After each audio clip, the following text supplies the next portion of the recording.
Bonsoir et bienvenue.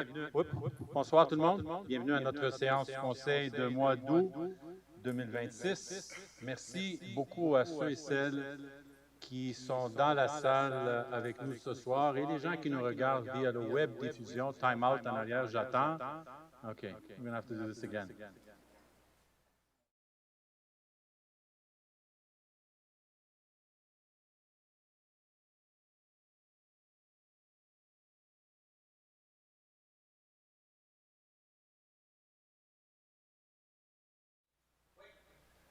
Encore, bonsoir, mesdames et messieurs, et merci beaucoup d'être là dans la salle avec nous pour la séance conseil d'arrondissement pour le mois d'août. Ceux et celles qui sont dans la salle avec nous, bien sûr, et les gens qui nous regardent via le web diffusion. Je suis accompagné, comme d'habitude, des membres du Conseil, Mme Sophie Mohsen, Mme Louise Leroux, M. Shahid Tarakjan et bien sûr les gens de notre administration qui nous accompagnent à chaque séance du Conseil d'arrondissement. Good evening, everyone. Thank you very much for being here tonight, displacing yourselves to be here. Those of you, of course, in the hall, and those watching us via the webcast, I appreciate you being here with us. We are, of course, always accompanied by the members of council, Madame Sophie Mohsen, Louise Leroux, Monsieur Shahid Tarakjan, and members of our administrative team that are here accompanying us at every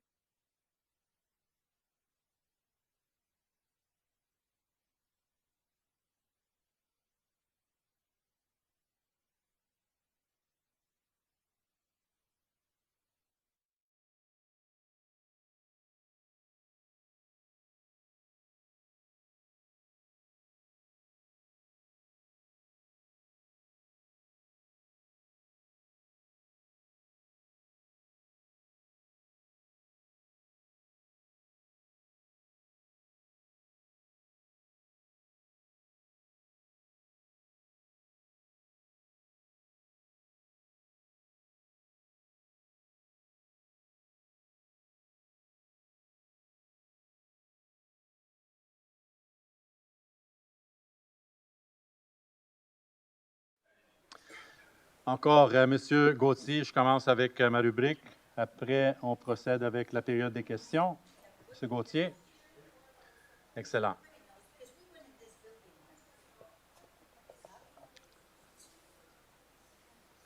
J'ai quelques informations avant qu'on commence avec la période des questions de nos citoyens. Pour commencer, j'aimerais revenir sur l'épisode de pluie diluvienne que nous avons connu au mois de juin dernier. On s'en souvient, c'était une intensité exceptionnelle avec plus de 165 mm et des fois près de 200 mm de précipitations enregistrées en quelques heures seulement. C'est une quantité de pluie exceptionnelle, largement supérieure aux normales saisonnières. Et rien n'indiquait dans les prévisions météo que de telles précipitations allaient s'abattre sur nous ce jour-là.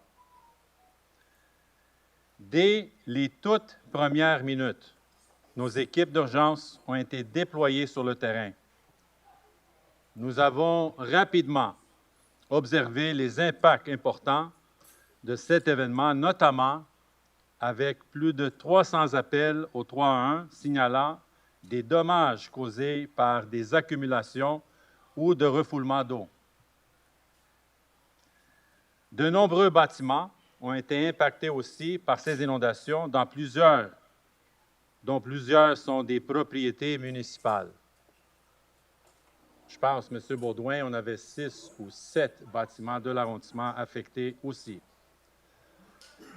Nous avons agi immédiatement en mettant sur pied une collecte de débris en soutien aux sinistrés et le premier tour de l'ensemble des rues touchées a été complété en seulement 14 jours.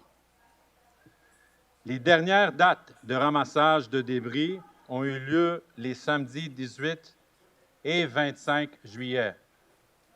Je tiens à témoigner mon empathie envers nos résidents et résidentes, également envers les membres de notre personnel qui ont fait preuve d'une grande résilience lors de cette corvée de nettoyage, dont le ramassage de matériaux pouvait prendre jusqu'à 5 heures par adresse. D'ailleurs, j'ajoute que Mme Leroux, moi et M. Tarakjan étaient affectés aussi. À la suite de cet épisode, nous avons été informés qu'une demande d'autorisation d'exercer une action collective en lien avec ces inondations a été déposée auprès des tribunaux. Des représentations citoyennes ont aussi eu lieu, comme ce soir devant la mairie.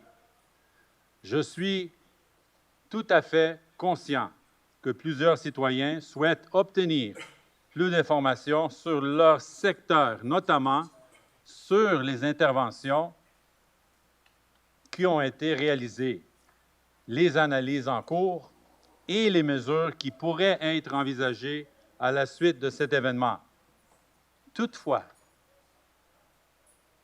et je vous dis avec tout respect, étant donné la judiciarisation des litiges qui peuvent en découler, la Ville ne fera aucun commentaire à l'égard des avis de réclamation reçus au Bureau de réclamation, ni commenter sur les cas individuels ou collectifs. La résilience face à des événements de cette envergure nécessite des solutions multi-échelles. L'arrondissement poursuit son travail pour comprendre et caractériser l'effet des pluies sur le territoire et nos services poursuivent le travail afin d'évaluer des pistes pour atténuer les efforts de tels événements. Les propriétaires peuvent aussi réduire leur vulnérabilité aux épisodes de fortes pluies en mettant en place des mesures de protection adaptées à leur propriété. Et je vous donne quelques exemples ce soir. Et je vous invite, bien sûr, de communiquer avec nous ici. On va vous donner plus de détails par la suite. Il y a le programme Rénoplex de la Ville de Montréal qui subventionne la rénovation de bâtiments résidentiels avec un volet qui permet d'accroître les résiliences face aux inondations.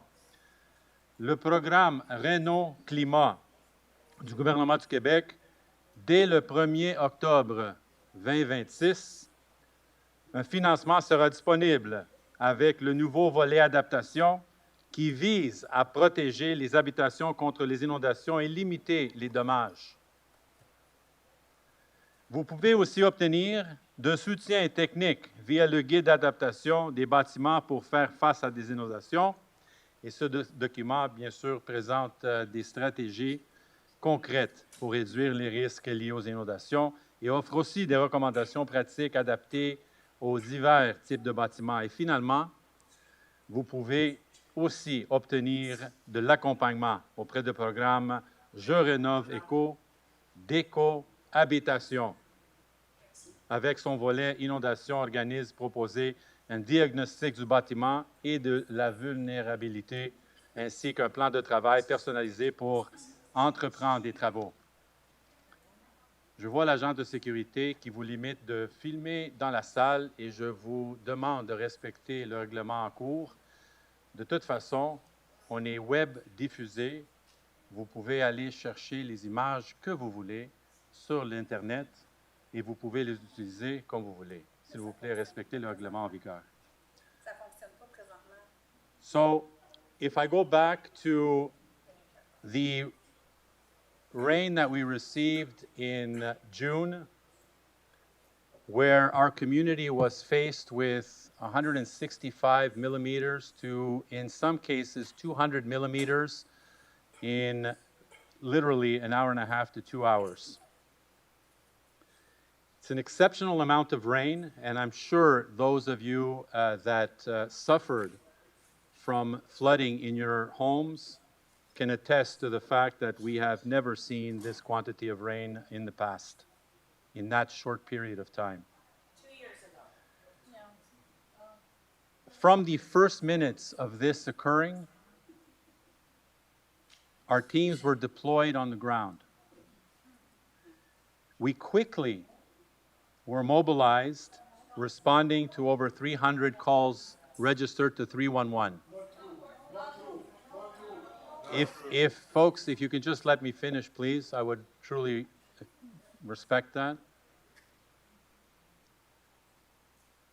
The sheer magnitude of the damages caused in our community, certainly we can say that the teams were mobilized everywhere, and surely I can imagine that a lot were not addressed quick enough to those facing, unfortunately, this situation.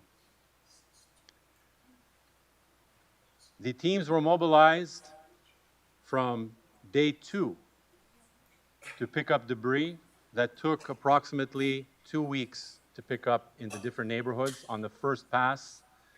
And the second pass, of course, was completed, as I mentioned earlier, on the weekends of the 18th and 25th of the month.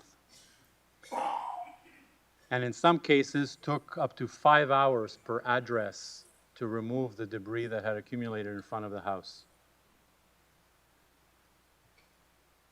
As you know, and some of you may be involved, there is a class action suit that is in the works.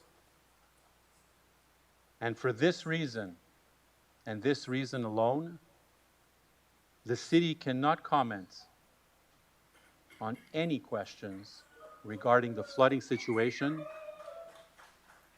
not only in terms of the claims that you've made with the City of Montreal, but in any individual cases that you may be asking about this evening. Unfortunately, we cannot answer any of that due to the class action suit. The owners, the property owners, and since the beginning, we've been communicating with those that have requested information. There are programs in place that can help you in terms of subsidies that are available for flood prevention, mitigating, and minimizing the impact of future floods. Tonight, we're passing a resolution that will allow for experts to go to your homes, to assess the homes, and to detail what has to be done on your properties to be able to make you more resilient. And it is a program that we're passing tonight to be able to do that. We're allocating funds to be able to assist you in that way. So in terms of the flooding situation, that's my information for this evening. J'ai maintenant la période des questions, mesdames et messieurs, c'est après ma rubrique, puis M. Gauthier va vous indiquer qui va poser des questions, puis quand, et il va vous expliquer ça dans quelques minutes, s'il vous plaît. J'ai maintenant une très bonne nouvelle, bien sûr, à vous annoncer ce vendredi. Regardez, moi, je laisse passer les autres rubriques que j'ai là, parce qu'on est ici à la séance du Conseil, puis on va avoir le temps pour vous présenter d'autres choses. So we have some other things on my highlights, but I think all that can wait. It's all published in our social media feeds and website, and I think that folks have the ability to be able to find what other highlights we have. So, Monsieur Gauthier, je vous laisse la parole. Merci, Monsieur le maire. Donc, Mesdames et Messieurs, nous vous rappelons que pour intervenir durant la séance du Conseil, vous devez vous inscrire à l'avance. Chaque intervenant a droit à un maximum de 2 questions qui doivent être claires, précises et portées uniquement sur le sujet visé. Le maire peut limiter à 2 interventions le nombre de questions portant sur un même sujet, sur un même objet. Les questions sont posées au micro et adressées au maire. La courtoisie et le respect sont requis en tout temps. La période de questions a une durée de 30 minutes avec une possibilité de prolongation de 15 minutes. Par la suite, disposition de l'ordre du jour et possibilité de prolongation ou d'ajout d'une séance de 30 minutes. En vertu du règlement sur la procédure des séances, la prise de photos, de vidéos ou d'enregistrement est interdite sans l'autorisation du maire. La séance est diffusée en direct sur notre canal YouTube. Ladies and gentlemen, please note that anyone wishing to speak must register in advance. Each speaker may ask up to 2 questions. which must be clear, concise, and related to the topic at hand. The mayor may limit the number of questions on the same subject to 2. Questions must be asked at the microphone and addressed to the mayor. Courtesy and respect must be observed at all times. The question period is 30 minutes long, with possible extension of 15 minutes. After the agenda, it will be possible to add 30 minutes of period question. Pursuant to the rules of procedure for council meetings, taking photographs, videos, or audio recordings is prohibited without the mayor's authorization. This meeting is being live on our YouTube channel. So the first person, let me just, is Mrs. Caprice Lamonte.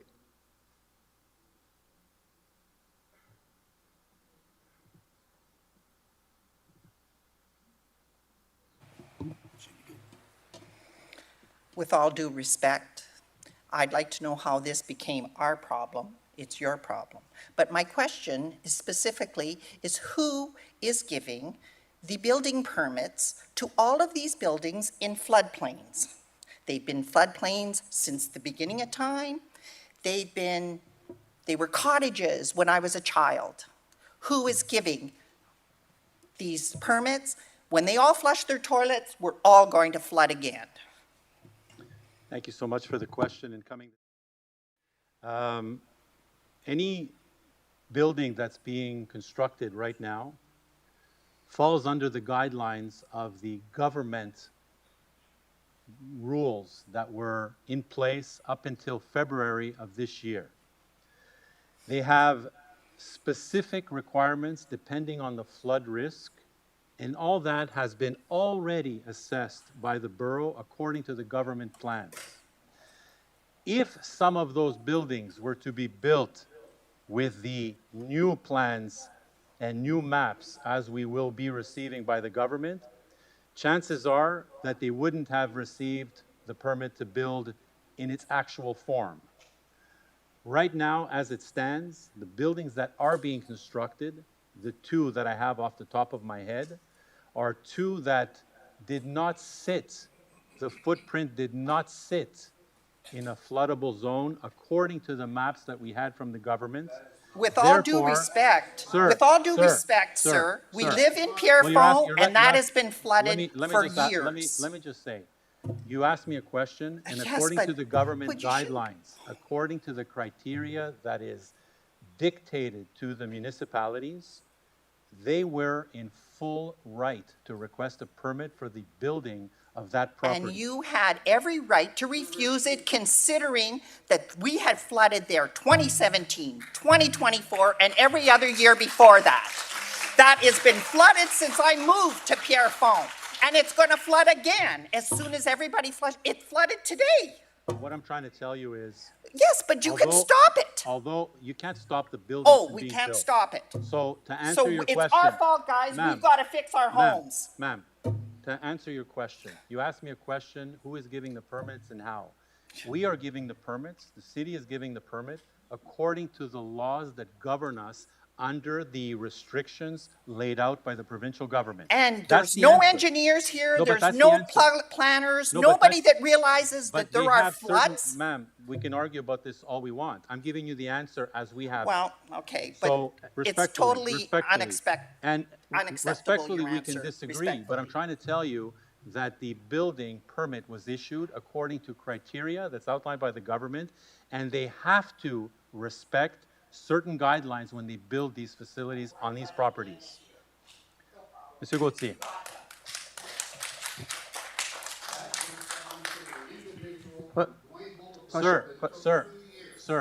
Sir, we're not going to allow, again, we're not going to allow, I don't know how you think it works, but we have a question and answer period. You cannot intervene from the crowd, please, please, please. You can have a suitable conversation without intervening from the crowd and yelling back from the crowd, because it's not going to work that way. I'm sorry. Monsieur Gauthier. Prochaine personne, Madame Colette Zelensky.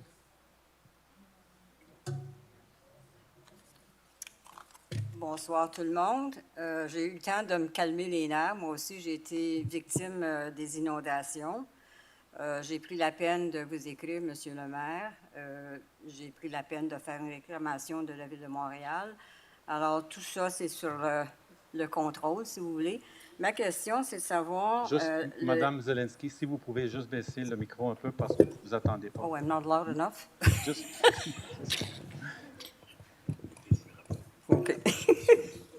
c'est ça. Normally, I don't need it. Much better. OK. Go ahead. Alors, il y a des francophones ici, puis il y a des anglophones. Alors, est-ce que je pose ma question dans les deux langues ou... Comme vous voulez, Madame Zelensky. Okay, so infrastructure projects planned. I could not find anywhere what your plans are for the next year, 2 years, whatever, to improve the system. And if you can, not tonight maybe, you have my email address, where these projects will take place, when, if you have known problem locations, if they will have priority. And that's my question tonight. You have the whole file of my whole history, especially since the 8th of September 2025, so I'm not repeating myself. These are just answers I want, if not tonight, by email. Thank you. Well, I appreciate, Mrs. Zelensky, you coming in, and I'm sorry you're dealing with this situation again, as many of us are.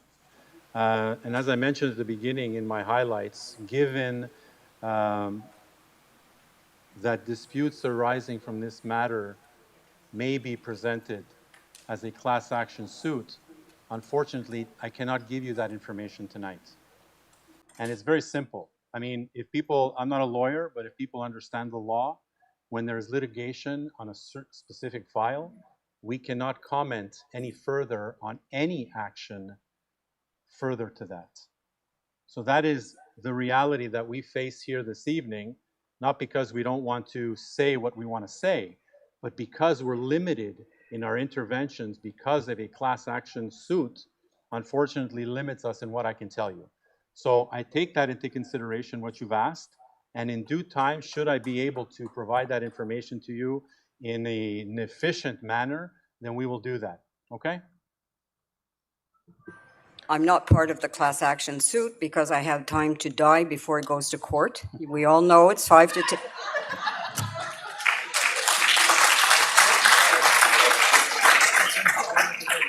You know, in Greek, we have this saying, you're going to live to be 100. We all know it takes 5 to 10 years, and anybody who signed up for the class action suit, I hope they know this, because a lot of us are not Madame young. Zelensky, if I could, I'm sorry to interrupt you, But respectfully, even if you are not part of the class action suit, I know, because I it heard. is an issue I that heard, is- but the thing Yes. is that those who signed up for the class action suit are shutting us all up. We are the victims of the class action lawsuit. No, but I'm saying it's a double whammy. And anyways, if there's a website where I can get this information to see how you work. I heard also that you said there was an engineer or something that was supposed to come by. I don't know how you're working that out. Well, tonight's resolution that we'll be passing hasn't passed yet, but Okay. when it passes, what it does is it creates a program where up to, for the first phase, will allow for 75 homeowners to be able to tap into this expertise, where an expert will be dispatched to your home Okay, online. Thank you, merci, Okay. Monsieur Jacob. Yeah. So online, you'll be able to start the process to Yeah. be able to analyze your property. Okay. And they will assess what types of interventions you need to do in your house. And then you'll have a list of what you have to do. What we will be hopefully working on is how do we tap into those recommendations after to partner with programs that either exist already or create programs that can help you financially. Would this, Mr. Mayor, with all due respect, allow me to put steel plates on the 2 manholes that are in my yard? Well, I can't go any further than that. to I'm tell just you, but saying, let's go through the process. Can I do this? Mrs. Zelinsky, I think you've been here a few times, and I'm thankful that you have been. Let's go through the process, and when that time comes, when you're able to apply for that expertise, well, then those are the questions that you will discuss with them for sure. I have 2 functional systems on my property, Mr. Mayor. And the one in my driveway, where my car was parked next to it, my car got 1 foot of water in it, and I've had to scrap my car. I asked you before, can I put a steel plate on that manhole so that it doesn't run down into my basement? And you never gave me a proper answer. That is my dilemma. I have two functional systems, and they're on my property. They're not in the street. They're on my property. I know that I know your home very well, Ms. Zielinski. I know I've been you there know. several times, and I can also tell you that our teams have met with you on several occasions as well. And I know that there was an action plan in place for you and for the correction of some issues on your property. But I can't go in any further with that situation. But this time, Mr. Mayor, even my car was a victim. I had to turn around and buy a new car. So I'm out several thousands of dollars. Monsieur Gauthier. Oui, prochain intervenant, M. Yvon Posé.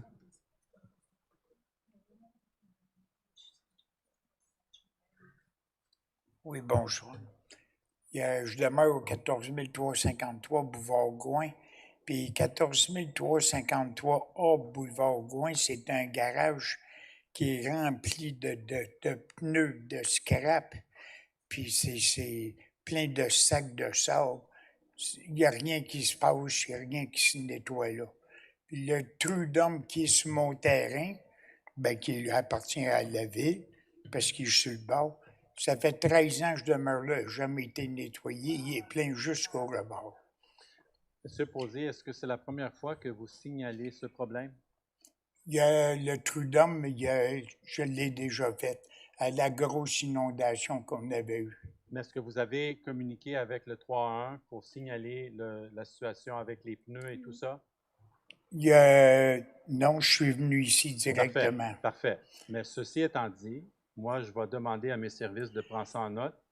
Madame Ostigui, d'envoyer quelqu'un, de vérifier la situation et on va prendre les mesures en place pour que la situation soit réglée. Puis le terrain adjacent à mon adresse, c'est un terrain vacant qui appartient à la ville. Ça, il y a eu des coupes de bois, puis c'est tout, le bois est à terre, ça peut pogner en feu n'importe quand, ça. C'est une vraie dompe. Regardez, c'est la propriété et de qu'est-ce que j'attends, c'est privé. Mais de toute façon, qu'est-ce qu'on va faire? On va envoyer les inspecteurs juste pour vérifier la situation.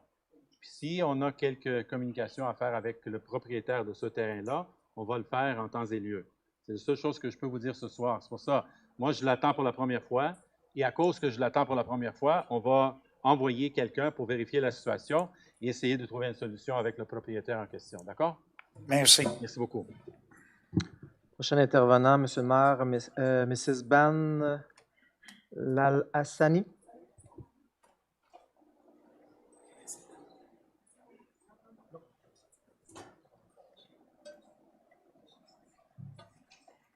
Good evening, Mayor. Good evening, ma'am.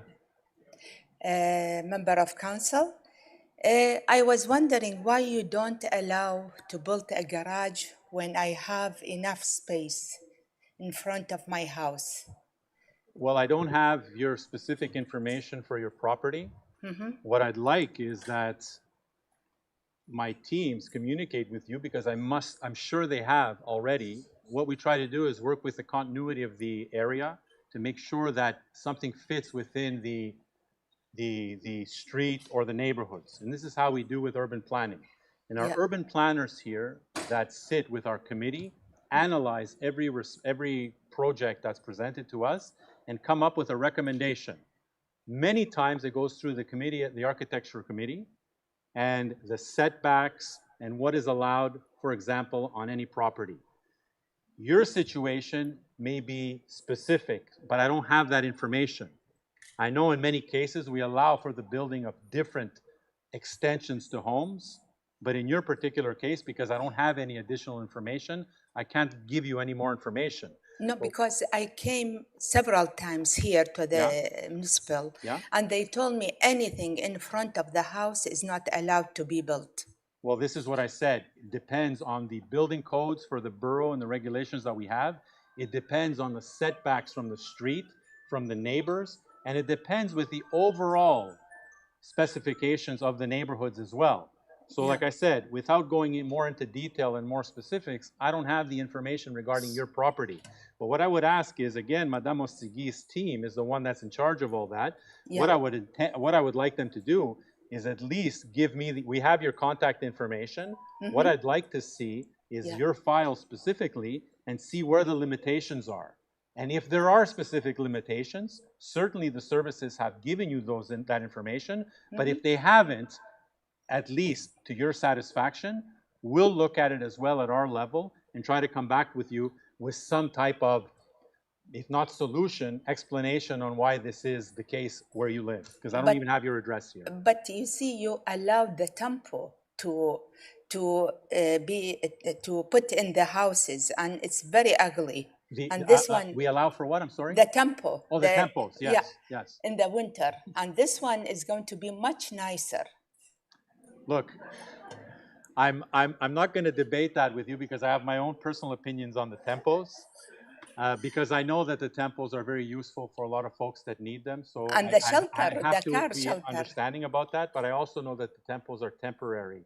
And that might be one of the reasons as well. 6 months. Yes. And this one is going to be good for the sun as well. I'm not disputing the fact that what you want to build will probably be beautiful. Yeah. All I'm saying is there are specific regulations that govern that. And so that's why I want to find out specifically your file. I have your information here in terms of your phone number. I will ask my teams to get that file to me and to us at council, and we can evaluate that further, okay? Okay. Thank you Thank very you so much. much, ma'am. Thank you. Prochain intervenant, Monsieur le maire, Mr. Sean Fallon.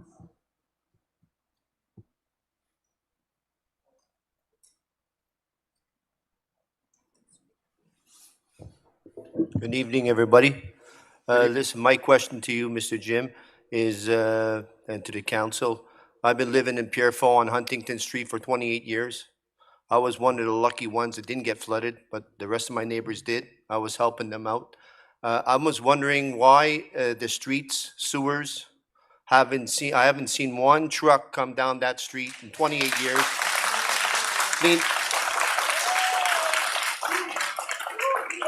I haven't seen one truck in 28 years come and clean those sewers, and I get a runoff from Brook Park down that street into my neighbor's house, over to my house, and running right into my driveway, down in my slope driveway. I don't know, I got lucky. The only thing, thank you very much for coming and asking your questions, sir. The only thing I can tell you is that we do have a service of cleaning the sewers, albeit every, Monsieur Baudouin, corrigez-moi si je me trompe, between 3 to 5 years, we do the sewer cleanup until we know. If we find out that there is a sewer that's backed up, as a matter of fact, we get residents from time to time that send us pictures and they tell us this specific sewer is blocked in front of my property. Certainly we dispatch teams to make sure that they make the proper connections. But as a whole in our community, we do this, Monsieur Baudouin, tous les 3 ans à peu près. So that's the information that I can tell you. And we do this periodically.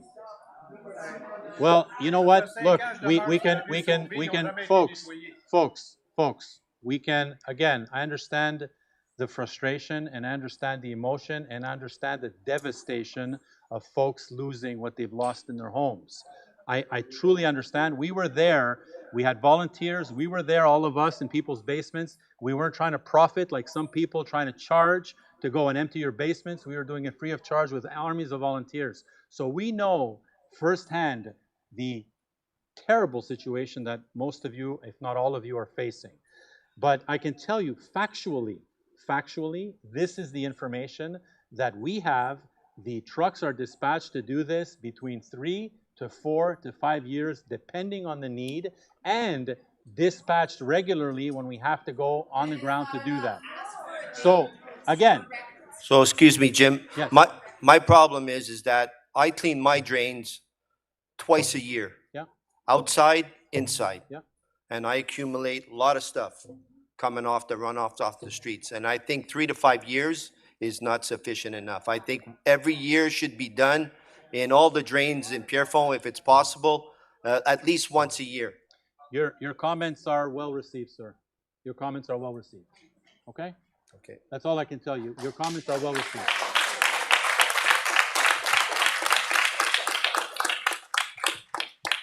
Prochaine personne, Monsieur le maire, Madame Kalti Gashunsi.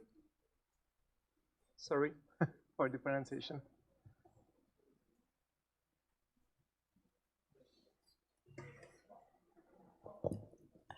Mr. Mayor, good evening. Good evening.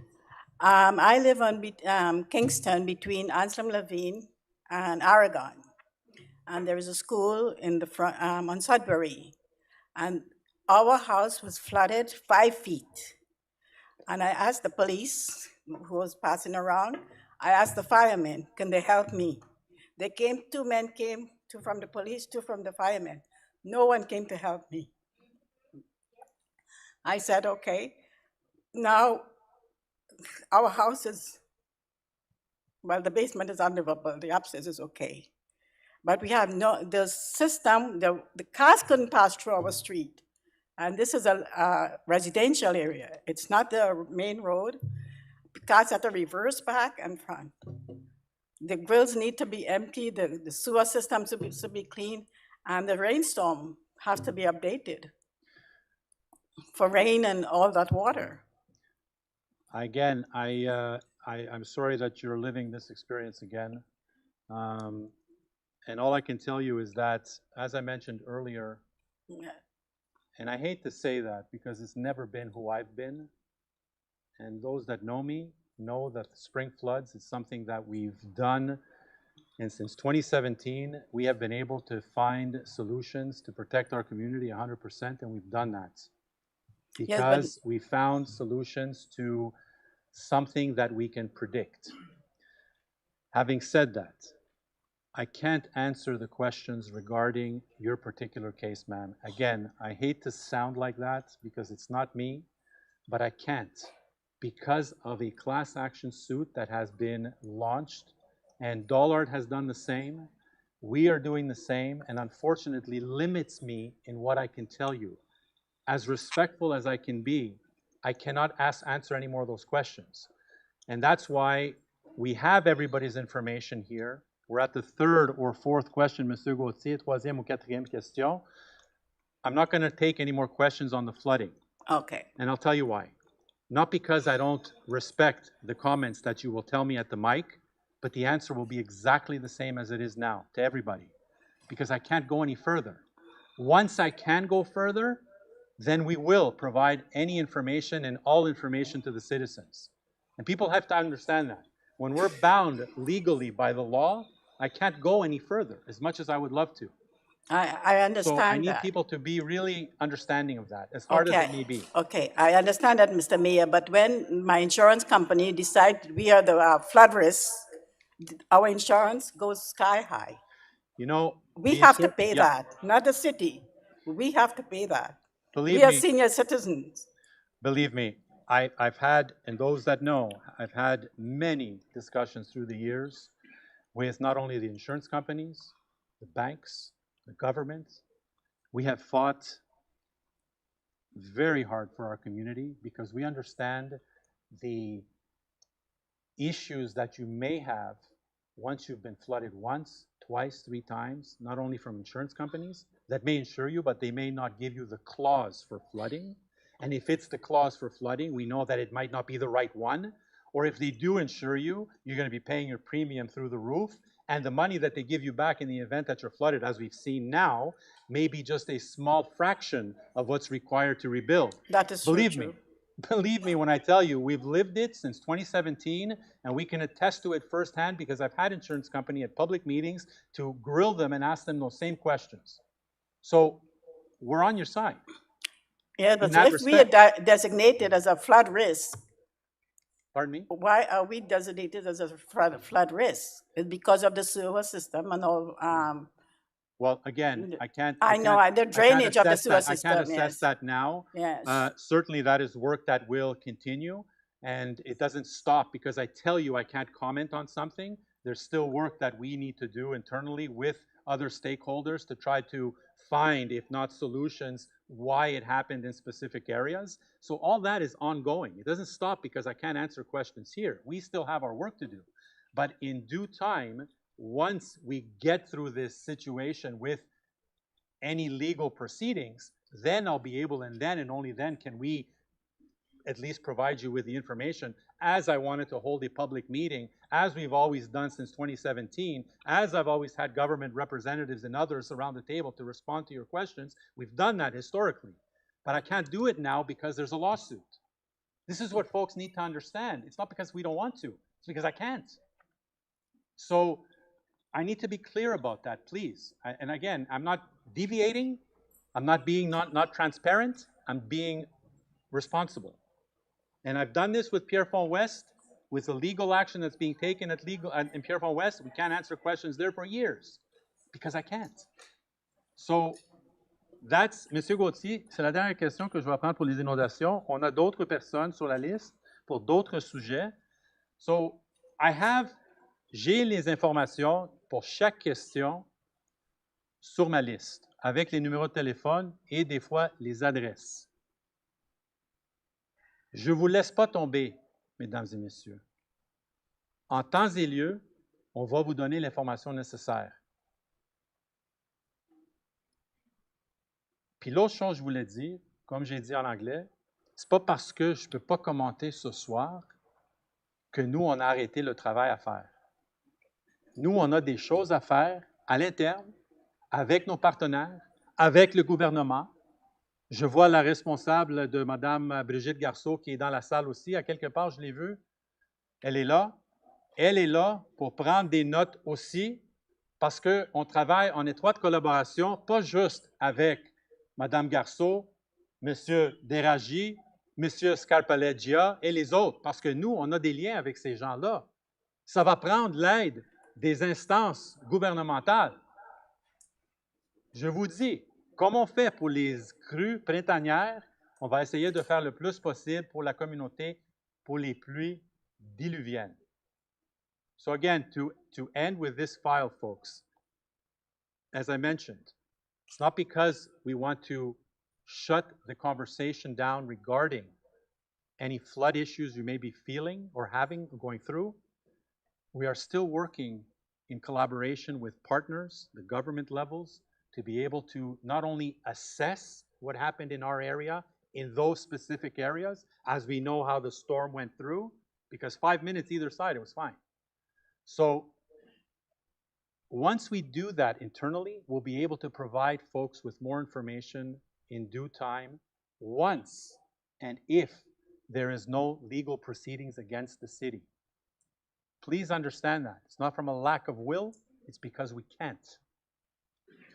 And the public meeting that I wanted to hold was because of the insurance companies. We wanted to have government levels there. We wanted to have other stakeholders to be able to, I even wanted to have evaluation role people from Montreal to come and assess property values.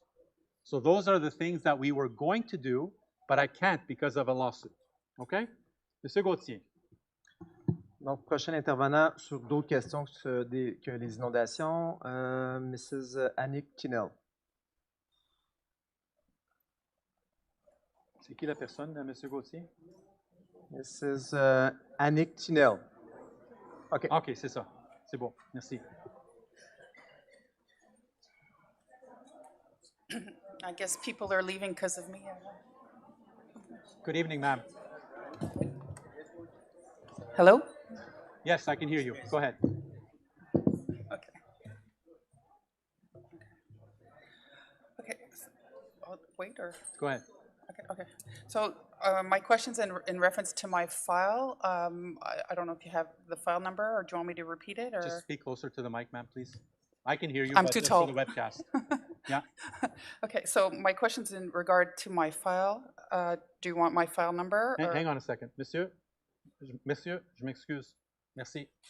Go ahead, ma'am. Sorry. Yeah, so my question's in reference to my file. Would you like my file number? I gave it to the... If we have it on file here, if you gave it in the front, Yep. I don't need that information here. Okay, Well, go ahead. so my question was, do sections 20.03 and 20.05 of today's agenda apply to my file? They apply to your file? The question is if they do apply to my file. Okay. 2003? 20.03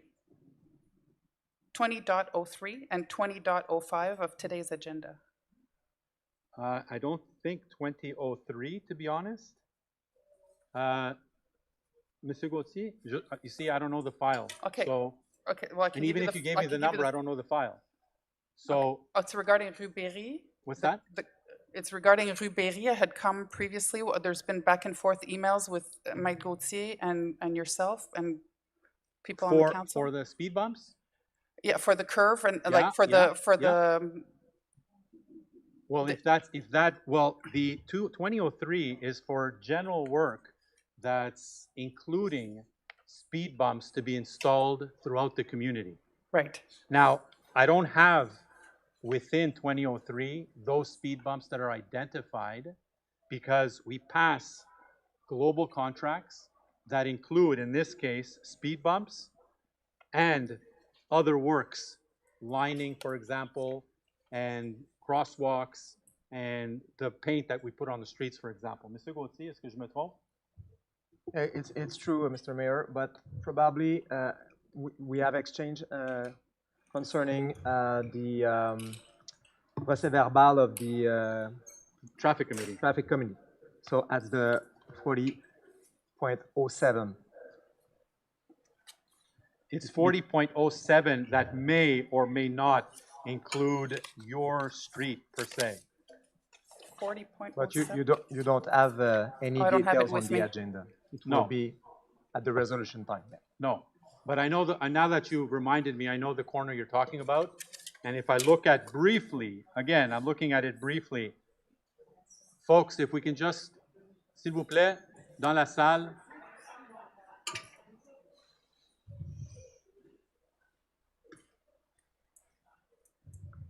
If I look briefly at the,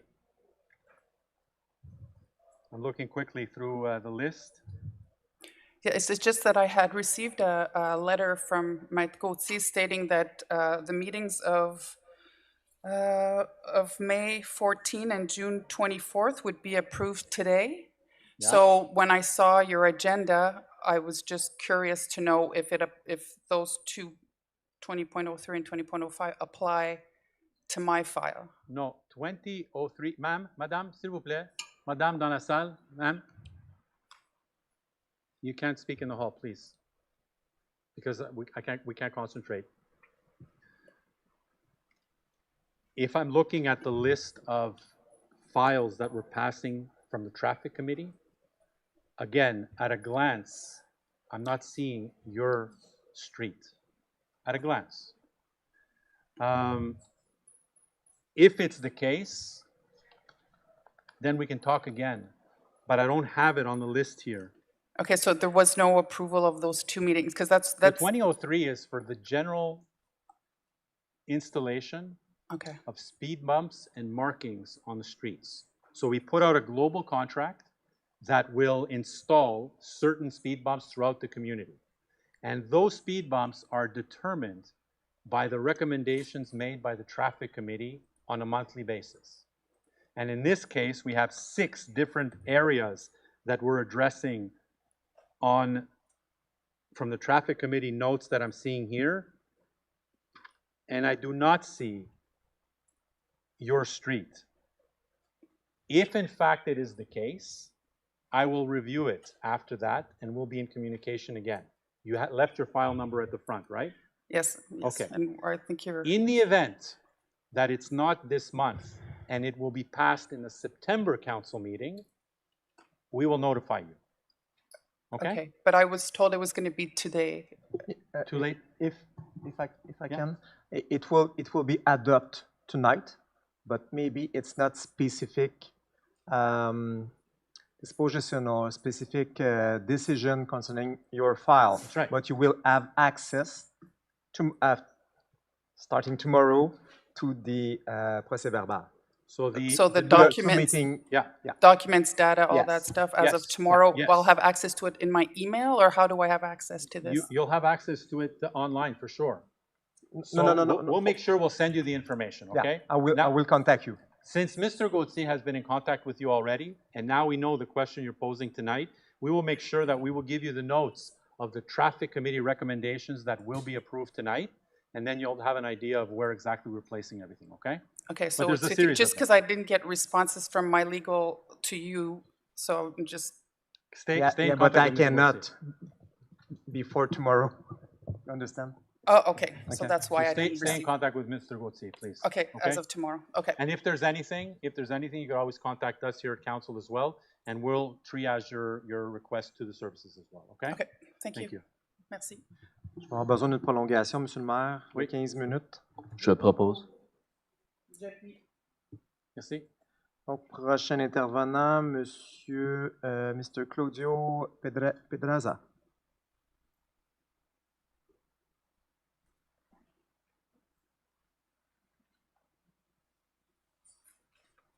Yes, honorable members of the council, Good evening. good evening. I respectfully request an update regarding a document identified of RBS, that's Romeo Bravo Sierra, from August 2025, 519205. This document was sent to the different homeowners in Pierrefonds in August 2025. Nearly 1 year have passed since it was issued, and we have yet to receive any information regarding the status of or the council intended course of action about this document. So I would appreciate if you could provide an update on the current status on this matter. I'm sorry to interrupt, but I need you to put the microphone closer to where you're speaking because it's not easy to hear you, and I'm not sure I even understand the Should I start? Yeah. Okay. Honorable members of the board, I respectfully request an update regarding document RBS. Is Romeo Bravo Sierra, August 2025, 519205. This document was sent to different homeowners in Pierrefonds in August 2025. Nearly 1 year have passed since then, and we have yet to receive any information regarding the status of the council intended course of action about this document. I would appreciate if you could provide an update on the current status of this matter and the specific date by which the council expects to provide a final response or decision about it. Thank you, and we look forward to your reply. Thank you for coming to ask your question, but I'm not sure at all what we're talking about. Do you have the document with you tonight? No, I do not have the document. I just wrote the reference when I received the document, and I think nothing has been done about it. So that's what I... What I would recommend, it would make it a lot easier for us and my services, is if you send me a copy of that letter that you received, and I'll make sure I dispatch it to the appropriate service to give you an answer, because off the top of my head, looking at a date that dates back to a year ago with a number, Well, I don't have that information readily available. That's why if I have a copy of that letter and your specific address, then I'll be able to dispatch that to my teams to find out what we're talking about here. Yes, I understand that it will be difficult to remember, but I think you have the council has a database about these documents, and it's very easy to find with the reference RBS and the number I gave. No, I understand. I just don't have that information with me. So yeah, I don't expect that you answer immediately. But you know what? We have the number that you gave us when you asked your question, or we wrote down your question at the front. But still doesn't give me enough information. I need addresses, I need a copy of that letter, and that can be done not only through here, it could be done at any time. Just present yourself at the front counter and give it to the agents that are in the front, and they'll make sure they'll respond to you with the appropriate information. Because yes, I would. Here it's very difficult for me. I expect an answer because I have already tried also to apply for other documents. Yeah. In my case, some blueprints for the house. And so far, I haven't received any answer, and the expiration date is already passed by for the. That's a valid question and a concern, and that's why I'm asking you if I have that information from you. My services, Madame Ossigui, again, can validate and verify where that file is. Okay, because thank you very much. If it's something that you've been waiting from August last year, I mean, in all due respect to everybody in the room, it doesn't make sense to me that it's been a year. So I need to know exactly what the content of your request is, and then make sure that we find some result for you. Because here, with the information that you've given me, again, as best you can, I can't go any further, unfortunately. Yes, thank you very much. So I will right. forward the Thank you. RBS August 2025 519-205. I have that right here, yes. Thank you very Thank much. you so much. Thank you. Prochain intervenant, Monsieur le maire, Zev Saltiel.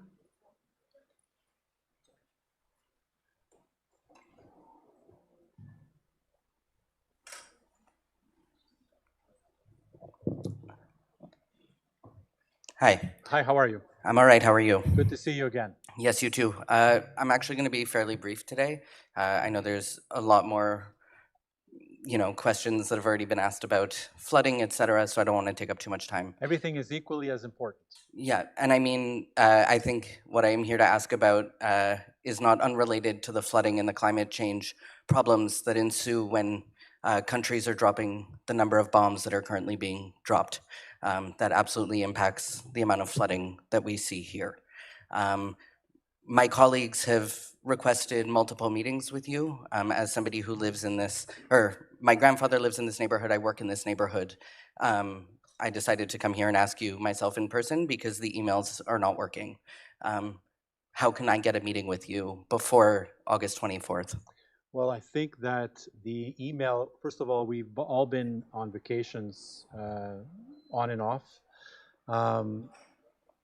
We do meet, and I do meet with people that we meet, especially at City Hall downtown when they come and ask their questions.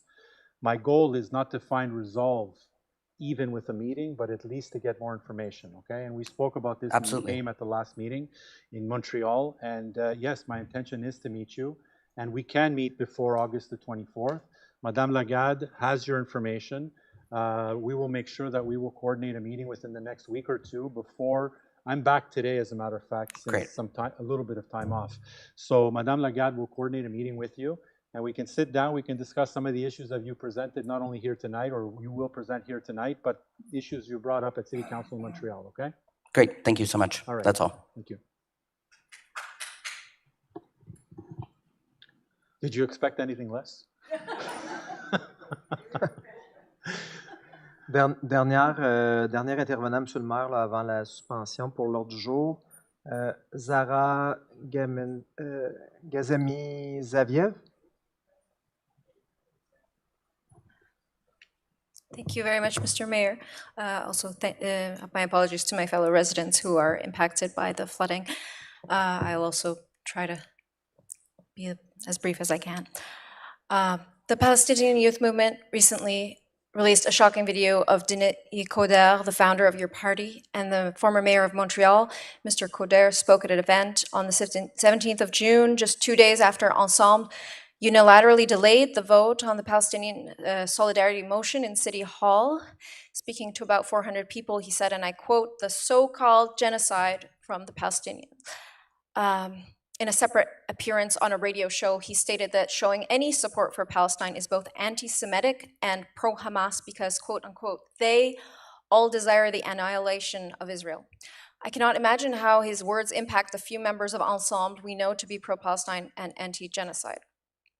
Leaving aside the legal implication of Mr. Coderre's words, I'm sure you realize, Mr. Bass, that the Vivre Ensemble you and your party love to speak of is not exactly compatible with genocide denial, racism, and inciting hate. I'd like to know your opinion of Mr. Coderre's statements and if your party plans to issue a public statement to distance itself from his abhorrent views.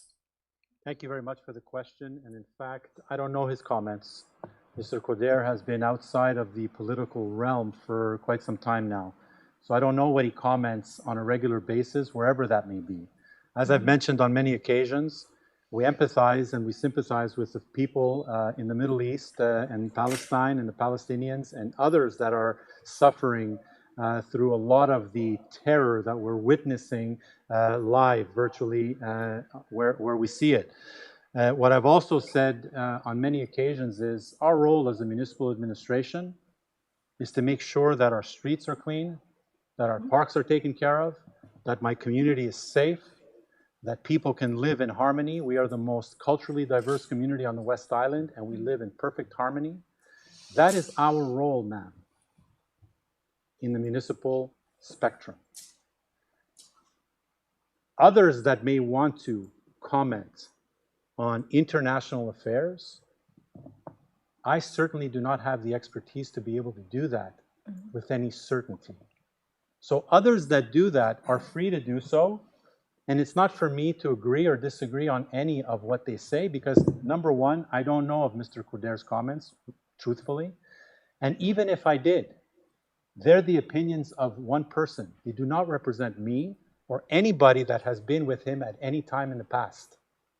Do you have another question, ma'am? Yes, sir. Thank you. Councillor Leslie Roberts, who sits on the mayor's executive committee with you, was also present at this event. He shook Mr. Couder's hand, liked the social media post of his speech, and also spoke saying, "I want you to know that when I go to City Hall, you have friends at City Hall." When Mr. Couder was the Grand Marshal of the Israel Day Parade in Montreal and hosting the Mayor of Tel Aviv, you and other ensemble councillors like Mr. D'Souza, Mr. Salem, Mr. Cohen, and Mr. Terakchian stood right next to him. Your party accepted money from CJ PAC in 2025. You posted a picture of an Israeli flag to your social media this April. Essentially, the public stance of Ensemble Montreal has remained pro-Israel and pro-Zionism, even as Israel live streams a genocide. The motion in solidarity with the Palestinian people that will be voted on in City Hall on August 24th is a chance for Ensemble to distance itself from Denis Couder and his dark legacy. Mr. Bass, Mr. Mohsen, Mr. Langevin, will you be on the right side of history by voting in favor of the motion? Thank you. Thank you very much for your second question. I don't know why we're bringing up Mr. Couder. I don't know why we're bringing up Mr. Couder. He is a citizen of the City of Montreal and can comment in any way that he wishes. We're not here to defend him or not.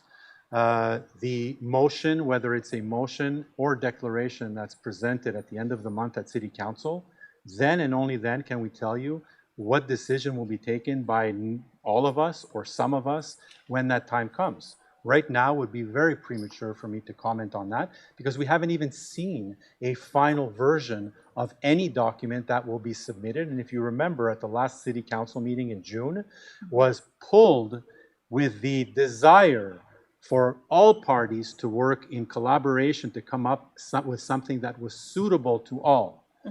That conversation has not taken place yet. Hopefully it will, and when the time comes for everybody to vote, I'm sure that everyone will vote with a clear conscience. Thank you so much. Thank you for your time.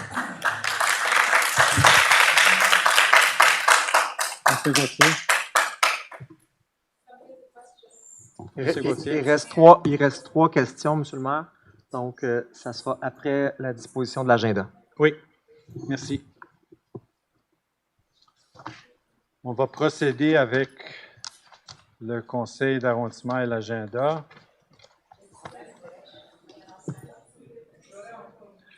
Le 10-03.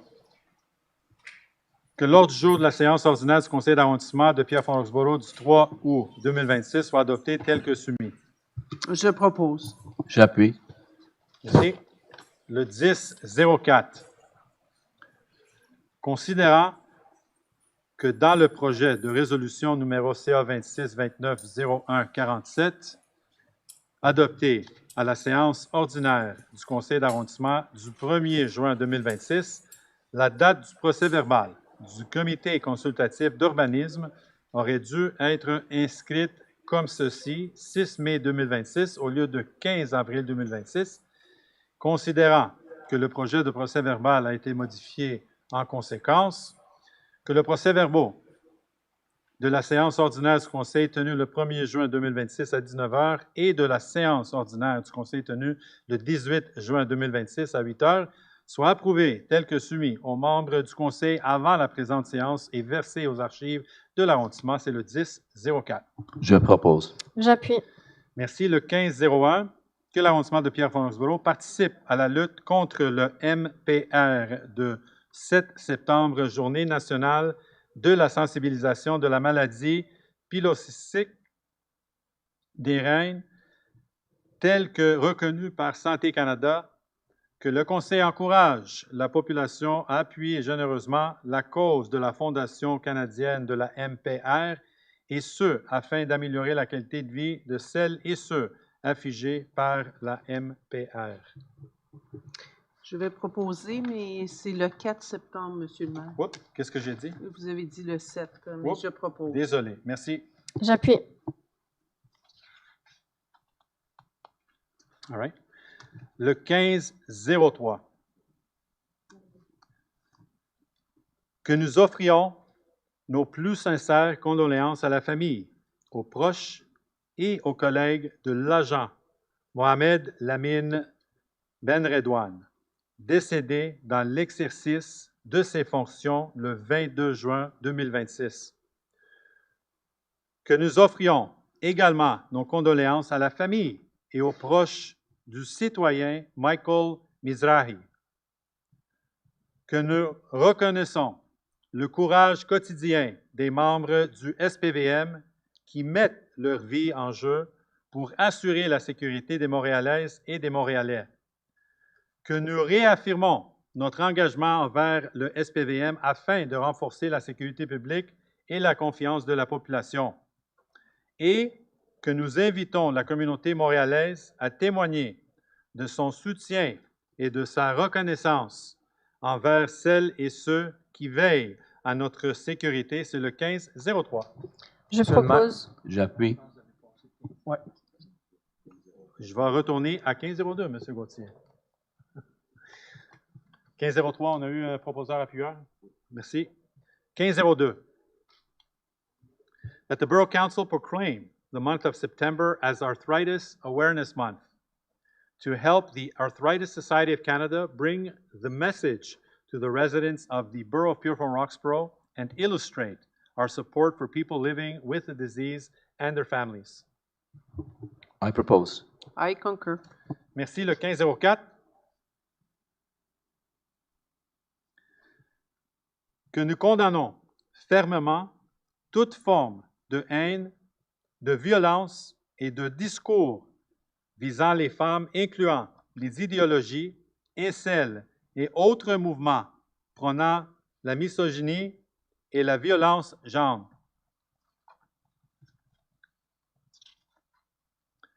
Que nous encourageons le développement de ressources à l'éducation afin de prévenir la radicalisation et de favoriser des modèles de masculinité sains, responsables et non violents.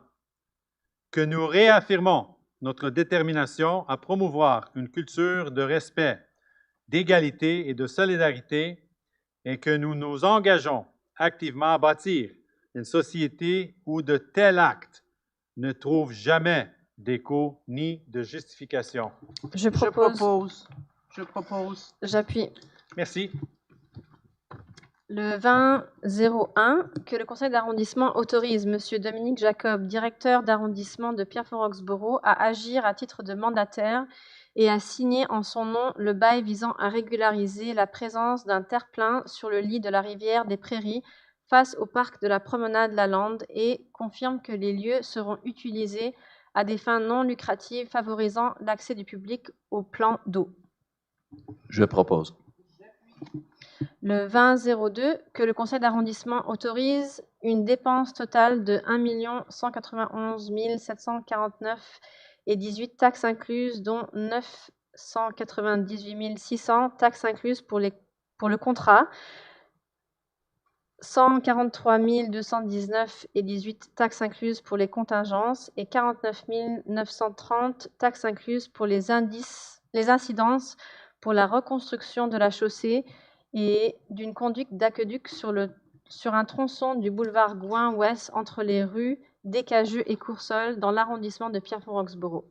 Que le contrat 262000-ST soit accordé aux plus bas soumissionnaires conformes, les entreprises J. Piccioni, Inc., au montant de sa soumission, soit 1 148 390 taxes incluses, que cette dépense soit payée selon les informations financières contenues au sommaire décisionnel. Je propose. J'appuie. Le 2003, que le Conseil d'arrondissement autorise une dépense totale de 267 506,59 taxes incluses, dont 214 005 et 27 sous taxes incluses pour les contrats, 32 179 taxes incluses pour les conséquences et 21 453 taxes incluses pour les incidents pour les travaux d'implémentation de dodans, de marquage et signalisation à divers endroits sur le territoire de l'arrondissement de Pierrefonds-Roxboro. Oh, oui? Oui, c'est ça. Désolé. Que le contrat 26150-ST soit accordé au plus bas soumissionnaire conforme, CA1 Inc., au montant de sa soumission, soit 246 106, taxes incluses. Que cette dépense soit payée selon les informations financières contenues au sommaire décisionnaire. Je propose. J'appuie.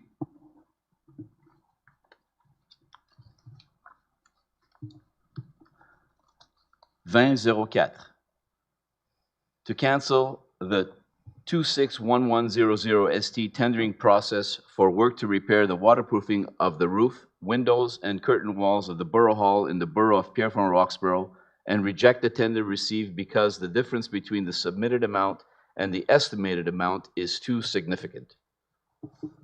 Je propose. J'appuie.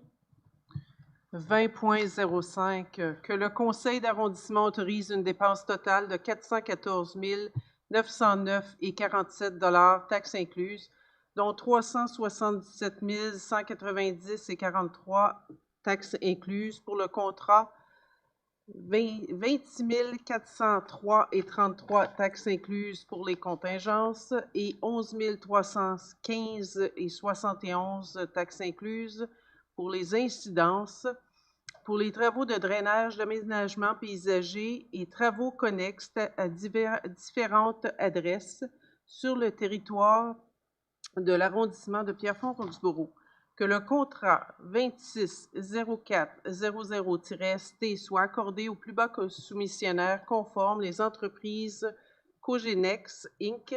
au montant de sa soumission, soit 403 594 $, taxes incluses, que cette dépense soit payée à même le budget de surplus de l'arrondissement selon les informations financières contenues au sommaire décisionnel. Je propose. 20.06, que le Conseil d'arrondissement reconnaisse un organisme à but non lucratif, soit le club de volleyball dynamique, dans le cadre de la politique de reconnaissance et de soutien des organismes à but non lucratif OBNL de l'arrondissement de Pierrefonds-Roxboro, élaboré par la Direction Culture, Sport, Loisirs et Développement social, que cette reconnaissance de l'organisme entre en vigueur dès son adoption. Je propose. J'appuie. Merci. Le 2007, que le Conseil d'arrondissement accorde une subvention au montant de 52 773 à Éco-Habitation pour la prestation du service accompagnement Je rénove Éco, que cette dépense soit payée à même le surplus de l'arrondissement selon les informations financières contenues au sommaire additionnel et que le Conseil d'arrondissement autorise Dominique Jacob, directeur d'arrondissement de Pierrefonds-Roxboro, à agir à titre de mandataire et à signer en son nom l'entente de service de l'éco-habitation. Je propose. J'appuie. Et mesdames et messieurs, c'est le dossier que j'avais mentionné au début de la séance, ou pas au début, mais presque au début. Éco-habitation propose de déployer le service d'accompagnement Je rénove Éco afin d'aider les propriétaires résidentiels à mieux protéger les habitations contre les risques d'inondations pluviales et de refoulement d'égouts. Et qu'est-ce que ça comprend? Parce que c'est quand même quelques choses. L'accès à une expertise technique neutre et indépendante, la réalisation de 75 diagnostics préliminaires permettant d'identifier les vulnérabilités de l'habitation et les mesures correctives appropriées, la production de 75 plans de travail personnalisés présentant les interventions recommandées, un accompagnement technique visant à soutenir les propriétaires dans la planification de leurs travaux, l'analyse de 15 soumissions obtenues auprès d'entrepreneurs afin de s'assurer de la pertinence des travaux proposés, un suivi jusqu'à réalisation des travaux et la transmission d'informations relatives au programme d'aide financière disponible et bien sûr la production d'un bilan de ménage accompagné à des mesures d'adaptation mises en œuvre. Vous savez, je l'avais dit, c'est un accompagnement qu'on offre aux citoyens. On commence dans ce projet avec 75 qu'on subventionne parce qu'il faut comprendre qu'on n'est pas tous les experts quand ça concerne les rénovations anti-inondation chez nous. Et c'est pour cette raison que l'arrondissement a pris la décision d'aller soutenir les citoyens qui sont pris dans cette situation. Et comme j'ai dit, c'est un début. Si on voit que ça déborde avec 75 personnes, M. Jacob, bien sûr, on va l'analyser puis on va ajouter dans le budget pour augmenter le nombre de résidences qui peuvent soumettre une demande pour participer dans ce programme. Le 20-08, que le Conseil d'arrondissement approuve la convention à intervenir entre la Ville de Montréal, l'arrondissement de Pierrefonds-Roxboro, l'organisme Table de quartier de nord-ouest de l'île de Montréal dans le cadre du programme Initiative montréalaise de soutien au développement social, que Mme Cathy Dansek, chef de division loisirs, événements et développement social, soit autorisée à signer la convention au nom de la Ville et octroyer à cet organisme une contribution financière de 50 000 pour la période de 4 août 2026 au 31 août 2027, entièrement financée par la Ville-Centre, et que cette dépense soit imputée conformément aux informations contenues au sommaire décisionnel. Je propose. J'appuie. Merci. Le 20-09, que le Conseil d'arrondissement adopte l'entente échange de services et d'installation entre l'arrondissement de Pierrefonds-Roxboro et le Cégep Gérald Godin pour la période du 1er août 2026 au 31 juillet 2027, que M. Jason Richard, chef de division sport, loisirs et installation, soit autorisé à signer la dite entente au nom de l'arrondissement. Je propose. J'appuie. Merci.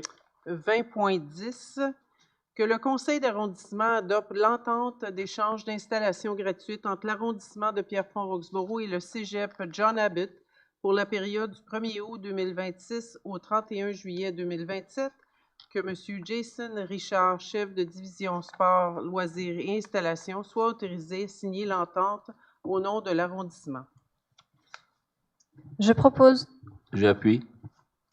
20.12, que le Conseil d'arrondissement autorise le versement d'une contribution financière non récurrente de 9 300 $ au regroupement des écoquartiers pour le projet patrouille de sensibilisation environnementale, la patrouille verte, dans l'arrondissement de Pierrefonds-Roxboro durant l'été 2026, que cette subvention soit payée selon des informations financières contenues au sommaire décisionnel.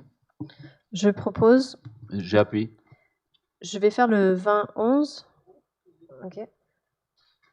Que le conseil d'arrondissement accorde une contribution financière de 10 000 $ à l'organisme à but non lucratif Sport Montréal dans le cadre du programme en accompagnement des camps de jour afin de bonifier les services aux familles de Pierrefonds-Roxboro pour la saison estivale 2026. Que cette dépense soit imputée selon les informations financières contenues au sommaire décisionnel. Je propose. J'appuie. Le 30-01, que le conseil d'arrondissement approuve la répartition des sommes du solde reporté de l'année 2025 dans le programme décennal d'immobilisation 2026-2035 selon les informations contenues au sommaire décisionnel. Je propose. J'appuie.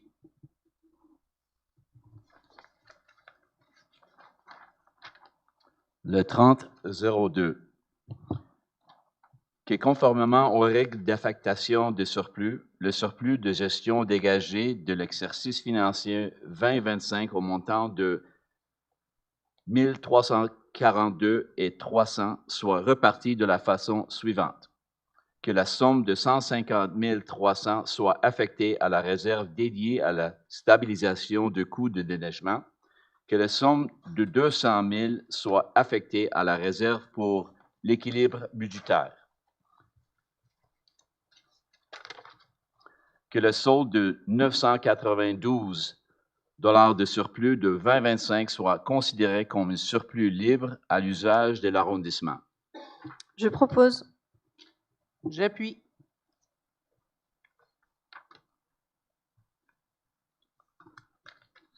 J'invite les personnes ayant intérêt pour les demandes de dérogation mineure au point suivant de se faire entendre. Le 40-01, que le Conseil d'arrondissement accorde la demande de dérogation mineure visant à permettre dans la zone C4-233 pour un bâtiment commercial isolé situé à 15 729 boulevard Pierrefonds sous les lots mentionnés, une clôture d'une hauteur de 3,7 mètres au lieu de la hauteur maximale autorisée de 2 mètres, conformément à l'article 285 du règlement de zonage CA 29 0040. C'est le 40-01. Je propose. J'appuie. Merci. Le 40-02, that the Borough Council grant a minor exemption aiming to allow in zoning H4 4282 for an existing collective housing building located at 10103 Avenue Anselme-Lavigne and 4500 Rue René Aymar on lot 1842819. The installation of canopies in the side yard adjacent to the street, which is not permitted under line 19 of the table in section 138 of zoning bylaw CA 290040, and that the installation of canopies that are not integrated into the main building, which is not permitted under the 19 line and table in section 138 of zoning bylaw CA 290040. I propose. I concur. Merci. Je retourne parce qu'on a passé le 30-03, M. Tarakjan. Le 30-03. Merci, Monsieur le Maire. That the financial statement approved purchase orders, invoices paid without purchase orders, budget transfers, and list of liabilities of various departments of the Borough of Pierrefonds-Roxboro in the amount of $676,592.35, covering the period from May 2nd, 2026 to July 3rd, 2026, as well as direct debits for the months of May and June in the amount of $183,464.17, in addition to the list of purchases made through credit cards for the period from April 1st to May 30th, 2026, in the amount of $22,246.82, be approved as submitted to Borough Council members. I propose. I concur. Je retourne, M. Gauthier, dans la réglementation. On est au 40-03, que le Conseil d'arrondissement refuse la demande de dérogation mineure visant à permettre dans la zone H1-5-293, dans le cadre d'un projet d'agrandissement du bâtiment principal situé au 992 chemin de la Rive-Boisée, sur le lot 1-841-7979, 2 portes de garage doubles et 2 portes de garage simples pour le bâtiment principal, alors que l'article 267.1 du règlement de zonage CA 290040 autorise un maximum de 2 portes simples et 1 porte double pour une habitation unifamiliale à structure isolée. C'est le 40-03. I propose.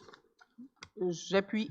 Merci. Le 40-04, c'est un avis de motion qui est donné par le conseiller-conseillère à l'inscription pour adoption à une séance subséquente du règlement CA 29-001-17, modifiant le règlement CA 29-001 sur la délégation de pouvoir aux fonctionnaires et employés de l'arrondissement de Pierrefonds-Roxboro afin et de déléguer, il y a un afin de trop, M. Gauthier, je crois, de déléguer à un fonctionnaire le pouvoir autorisé temporairement une tolérance dans l'application de la réglementation du stationnement, et le projet de règlement est déposé avec le sommaire décisionnel sur le 40-04.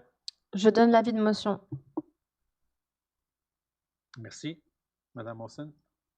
Le 40-05, que la réfection des élévations du bâtiment résidentiel situé au 14101-14103 avenue Anselme-Lavigne et au 4500, excusez-moi, rue René Aymar sur le lot 1842819 du cadastre du Québec soit approuvé conformément au règlement sur les plans d'implantation et d'intégration architecturale PIA numéro CA 290042.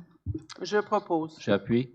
Le 40-06, que le projet d'agrandissement sur 2 étages situé en cours avant d'un bâtiment principal unifamilial isolé situé au 992 chemin de la Rive-Boisée, soit le lot 1841979, soit refusé en vertu du règlement relatif au plan d'implantation et d'intégration architecturale CA 290042, étant donné que les objectifs et les critères suivants ne sont pas respectés. Section 3 du chapitre 3, implantation et intégration urbaine. L'agrandissement proposé ne permet pas une implantation et une insertion compatible au cadre bâti du secteur environnant, puisque la marge avant ne respecte pas la marge avant moyenne des bâtiments adjacents. L'agrandissement ne respecte pas le mode d'implantation dominant du milieu d'insertion, section 4 du chapitre 3, volumétrie et composition architecture. L'agrandissement propose en cours avant présente un gabarit trop imposant par rapport aux bâtiments voisins, créant ainsi un effet d'écrasement, notamment sur la propriété adjacente. Le volume de l'entrée de garage devrait se retrouver en retrait par rapport à la façade avant. La volumétrie de l'agrandissement projeté ne s'harmonise pas adéquatement avec celle du bâtiment existant, ni avec son traitement architectural. Je propose. J'appuie. Merci. Le 4007, le comité de circulation et de sécurité routière recommande l'approbation des procès-verbaux des réunions 14 mai et 25 juin 2026, ainsi que plusieurs modifications au règlement de circulation et de stationnement de Pierrefonds-Roxboro. Principale recommandation, le 1, retrait de la voie réservée sur le boulevard Gouin-Ouest, suppression de la voie réservée entre le boulevard Sunnybrook et Pitfield, ajustement de la signalisation de marquage et de l'aménagement routier, puisque cette mesure temporaire n'est plus requise depuis la remise de services de transport ferroviaire avec le REM. Le 2, amélioration dans le secteur Richmond-Fox, ajouter de bandes cyclables sur la rue Richmond avec retrait de stationnement du côté est, conversion de certaines infrastructures cyclables existantes en bandes cyclables unidirectionnelles sur les rues Perron et Fredmere, installation de dos down sur les rues Belleville et Fox, révision de la signalisation d'arrêt et d'intersection sur les rues Fox, Delray et de Boulevard-Gouin-Ouest, relocalisation de certains arrêts d'autobus et de la STM et d'un panneau d'arrêt sur Gouin-Ouest. Le numéro 3, sécurité le long du boulevard Gouin-Ouest, remplacement de plusieurs panneaux de circulation et de limite de vitesse des modèles les plus grandes dimensions, ajout de panneaux de limite de vitesse supplémentaires, mise aux normes de la signalisation de l'intersection du boulevard Gouin-Ouest et de la rue Centre commercial dans le cadre d'un projet de feu rectangulaire à clignotant rapide. Le 4, c'est la modification de la zone de stationnement SSSRR 304, ajout des adresses 94-81 et 95-13 avenue Cérès à Dollard-des-Ormeaux à la zone mentionnée, exemption de la limite de stationnement de 4 heures pour les résidents visés, élimination des vignettes SRRR, un véhicule par adresse. Le numéro 5, mesure d'apaisement de la circulation dans les secteurs Jacques-Bizard et Saint-Jean, installation de 13 dos down sur les rues King, Graham, James, Morris, retrait et ajout de plusieurs panneaux d'arrêt afin d'optimiser la circulation et mise en place d'interdictions d'immobilisation, de balises flexibles axiales et d'une zone de vitesse réduite de 30 km/h près de Parc Alexander. Et finalement, le secteur Maher et Apple Blossom, installation de 3 dos down sur la rue Maher et Hillcrest, mise aux normes de la signalisation autour des parcs Monterey et Hillcrest, incluant les zones scolaires et récréatives limitées à 30 km/h. Je propose. J'appuie. Maintenant, on espère que les conducteurs respectent les nouvelles lois et dos down avec la vitesse. Un enjeu très, très important pour nous à l'arrondissement. 6001, que le Conseil d'arrondissement prenne acte du dépôt du procès-verbal des réunions du comité consultatif d'urbanisme tenu le 3 juin 2026 et le 15 juillet 2026. Je propose. J'appuie. Monsieur Gauthier, on termine, je crois, avec 3 questions qu'on a. Oui, c'est exact, Monsieur le maire. Laissez-moi juste reprendre le fichier. Donc, Mr. Gérard Buzalo.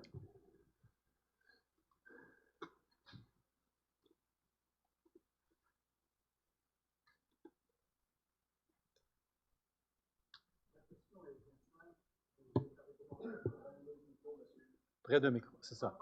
Pas allumé. On va l'allumer. OK. Je pose la question, puis ensuite je vais élaborer.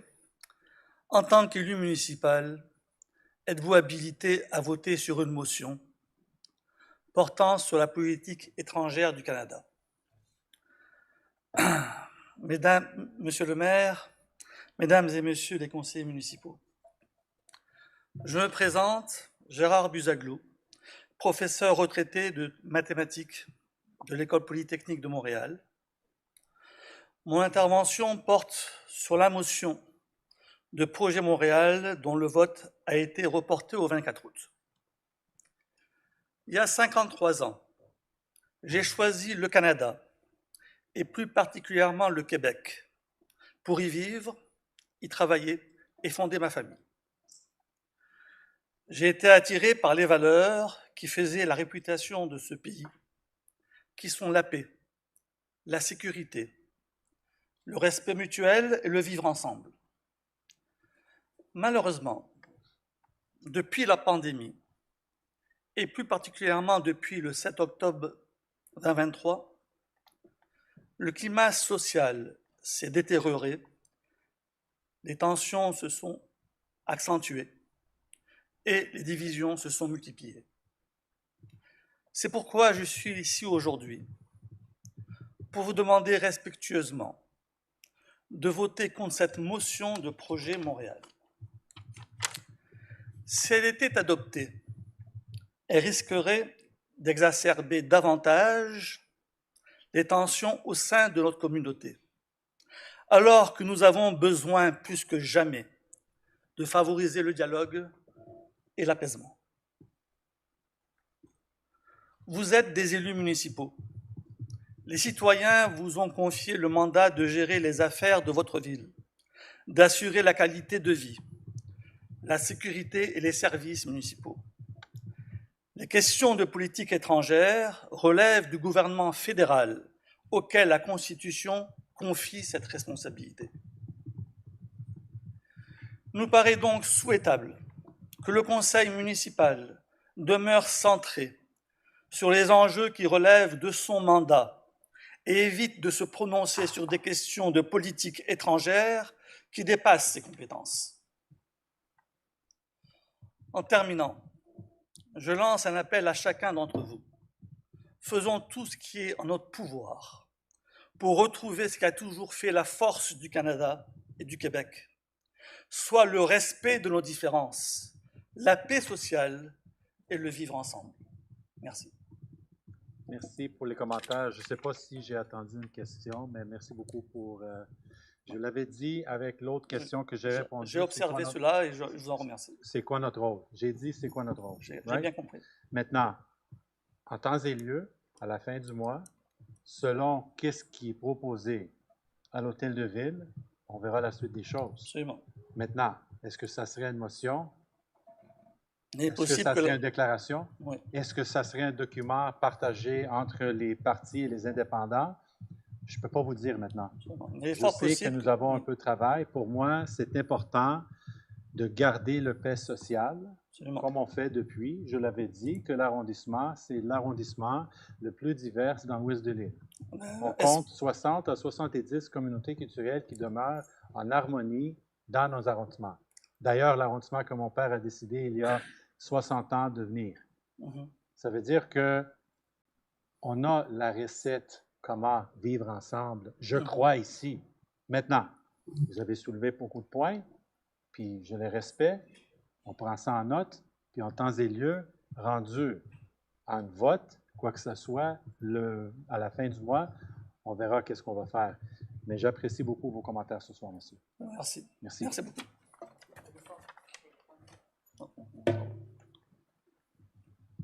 Prochain intervenant, monsieur le maire, Mina Khan.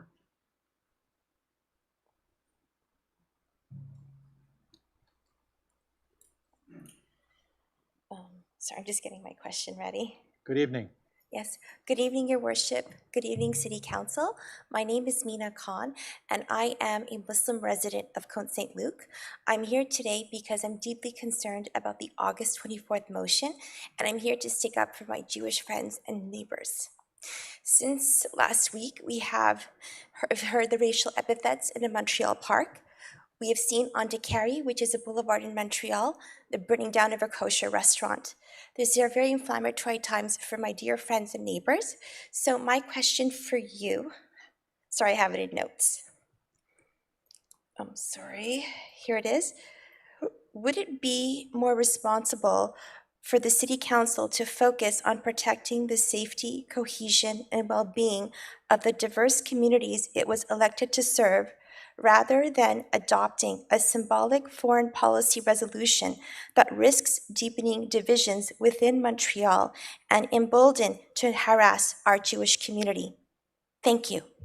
Thank you very much for waiting until the end to ask your question. In fact, as you know, we weren't the ones that proposed this motion. It was Projet Montréal. We also know that it was pulled at last council meeting, pending further study and further collaboration, hopefully, with all the stakeholders to come up with some type of agreement.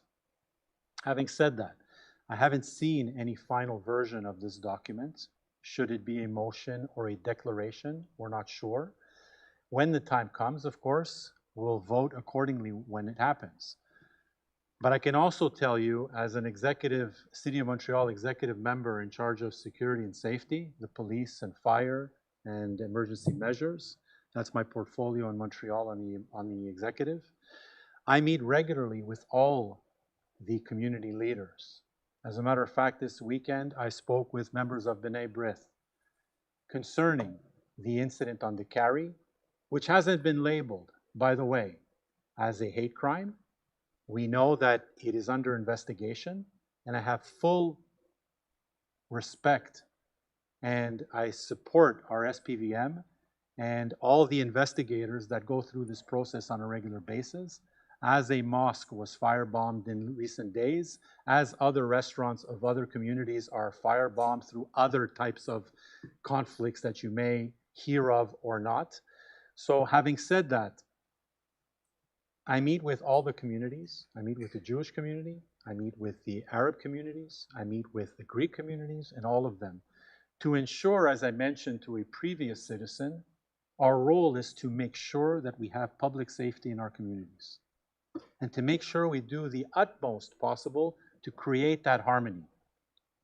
So I don't know the outcome of the end of the month and what the vote will be, if any. But should there be a vote, whatever the outcome is, our role still remains to ensure public safety in all our communities, and that's what it will be for me. As I continue to not only monitor with the Chief of Police, the Chief of Fire, and others, the work that's being done around Montreal, not only at our level, at an organizational level as well, like yours possibly, leaders within the community, in the places of worship as well. We meet regularly as well to discuss some of the challenges all our communities have to ensure that everyone is safe. And that vivre ensemble, that living together that we keep talking about, is really what's happening in Montreal. But I also understand that there are serious concerns by some communities that are facing issues like some that you brought forward tonight. And we're aware of all that. And so our message to those communities is, as I've mentioned to them directly, and I'm mentioning now again, we're there to support all the communities. As I meet with CJA, as I meet with B'nai B'rith, as I meet with the Muslim Forum, of Canadian Muslim Forum, as I meet with other communities as well. So again, let me reiterate the fact in finishing. This motion was deposited by Project Montreal. What their intentions were, good or bad, I can't tell you. What we are recognizing is that there's a lot of conflicts all over the world. And our role locally is to make sure that we're safe here and to make sure that we try not to bring some of the world conflicts in our neighborhoods, in our communities. That's our role here, to ensure public safety and not to have some of the things we see across the world. It's not far to go on YouTube and you see what's happening. is to ensure here, in my role on the executive committee in charge of safety and security, is primarily to make sure that Montreal is a safe place to be and not have these conflicts that come in from international affairs and affect our well-being. And so that's what we'll continue to do. But stay tuned, because I'm not sure at the end of the month what will be proposed and then what the decision will be made thereafter. Thank you very much for your Thank you time, so Your much. Worship. Thank you. Monsieur le maire, il va rester finalement deux intervenants. Un intervenant qui est Mr. Peter Roberts et une autre personne qui avait une question pour les inondations et une autre question pour le sondage de la maison. Alors, OK, il reste c'est deux bon. intervenants. Oui.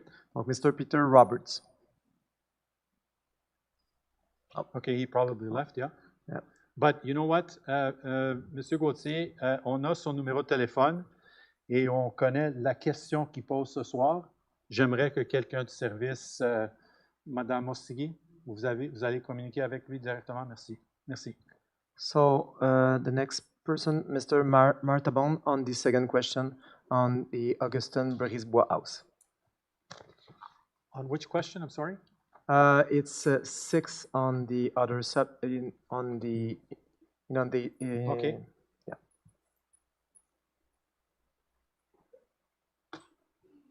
Numéro 6, je ne l'ai pas.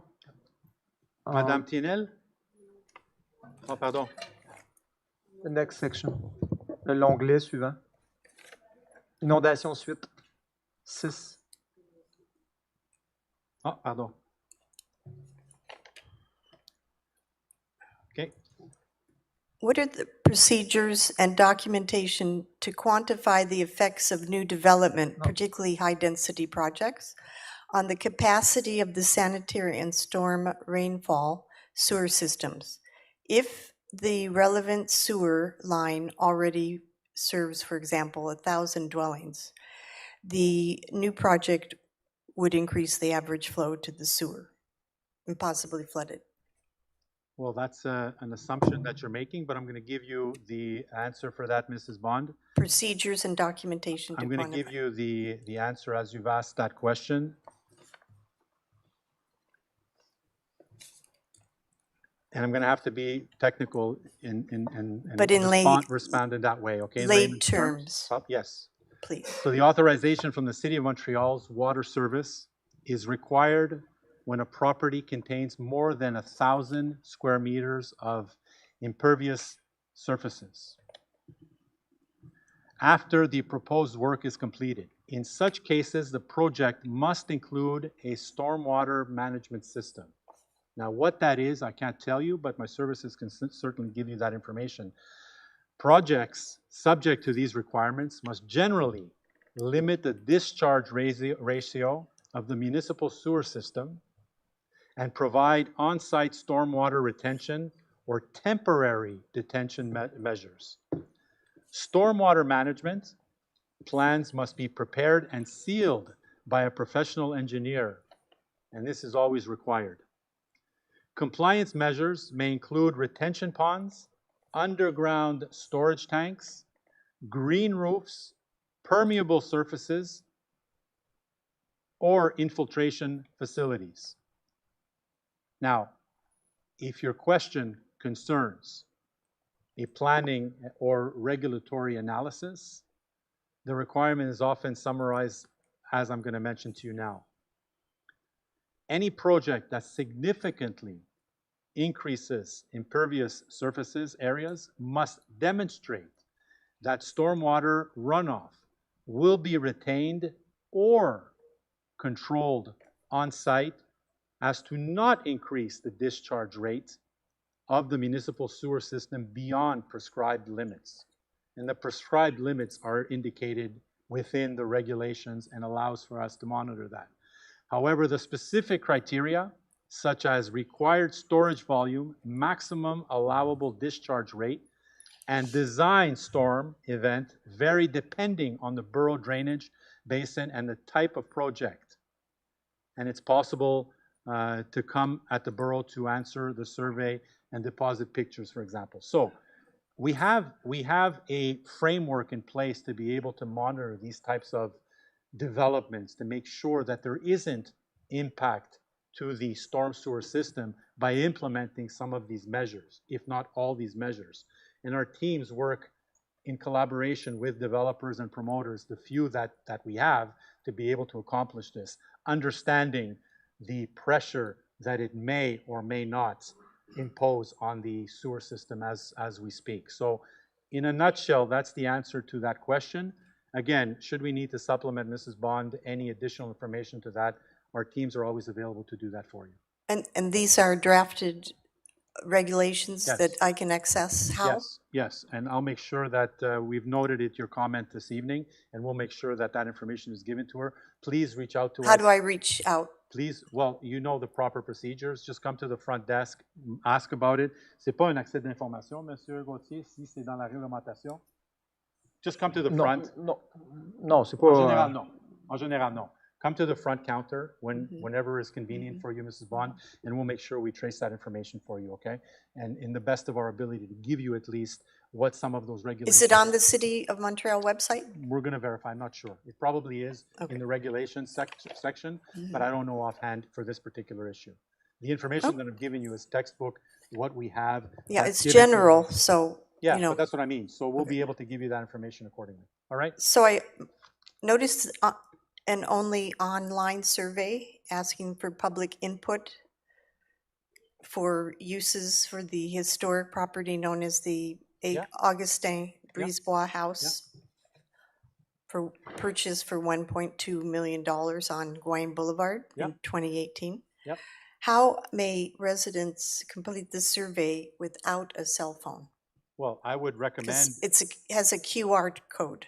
Well, and I would have a cell recommend that folks can come here to our borough offices, and we'll guide them accordingly because, you know, these types of projects involve as much public participation as possible. And so we encourage folks, if they don't have the capacity to do it on their cell phone, certainly they can come to our offices and do that manually. There might be an email or a link Look, other than a CR code. We'll welcome any way they choose to. Is there a deadline?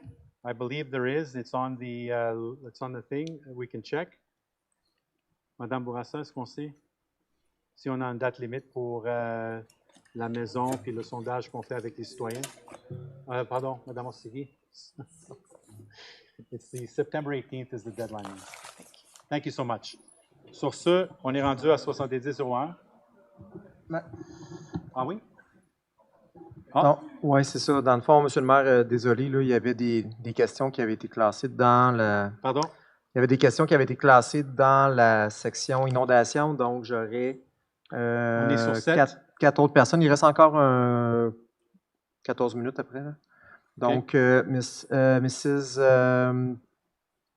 Pauline Caron. OK. Numéro 8, Monsieur le maire. Dans inondation suite.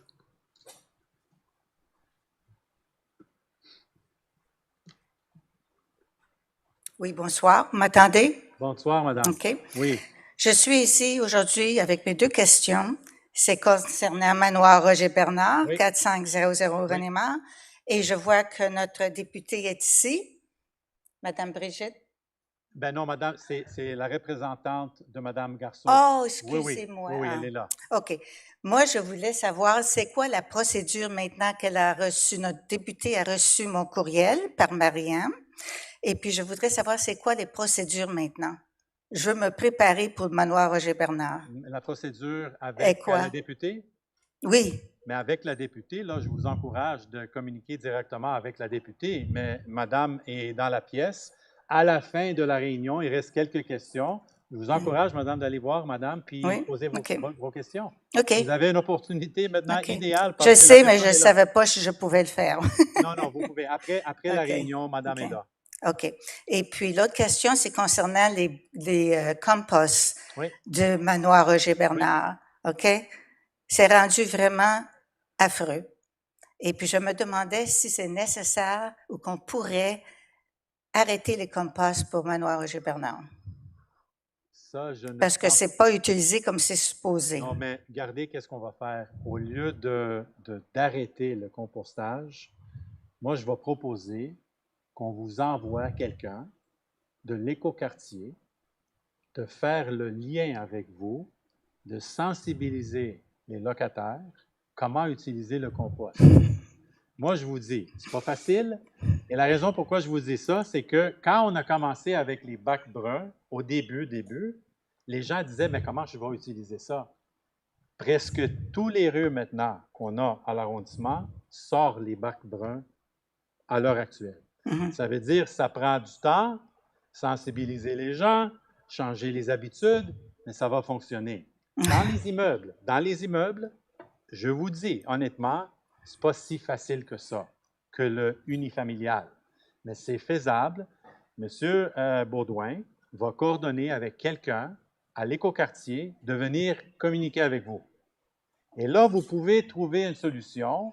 On peut même tenir un événement avec les locataires dans la salle communautaire que vous avez en bas. Et là, ils peuvent vous expliquer comment utiliser ça. Puis on verra la suite des choses. D'accord? Est-ce que vous êtes ouverte à ça?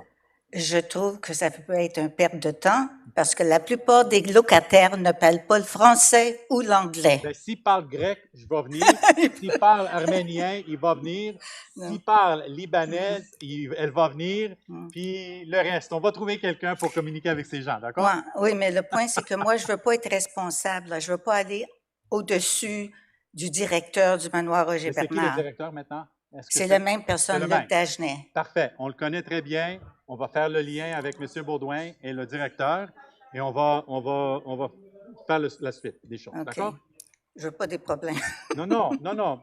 Madame, vous soulevez un excellent point. Ouais, Et il faut absolument faire le compostage. Comment et quand, je ne peux pas vous dire, mais il faut absolument faire des efforts pour encourager les gens de composter. D'accord? Oui. OK. Merci, madame, merci. Puis, madame de Brigitte Garceau est dans la pièce. Vous pouvez communiquer avec elle directement ce soir. OK. Merci. Hein? Merci. Bonsoir. Okay. Prochain intervenant, Monsieur Gail Kazier. Madame. How are you? Good to see you. Ma'am, can you...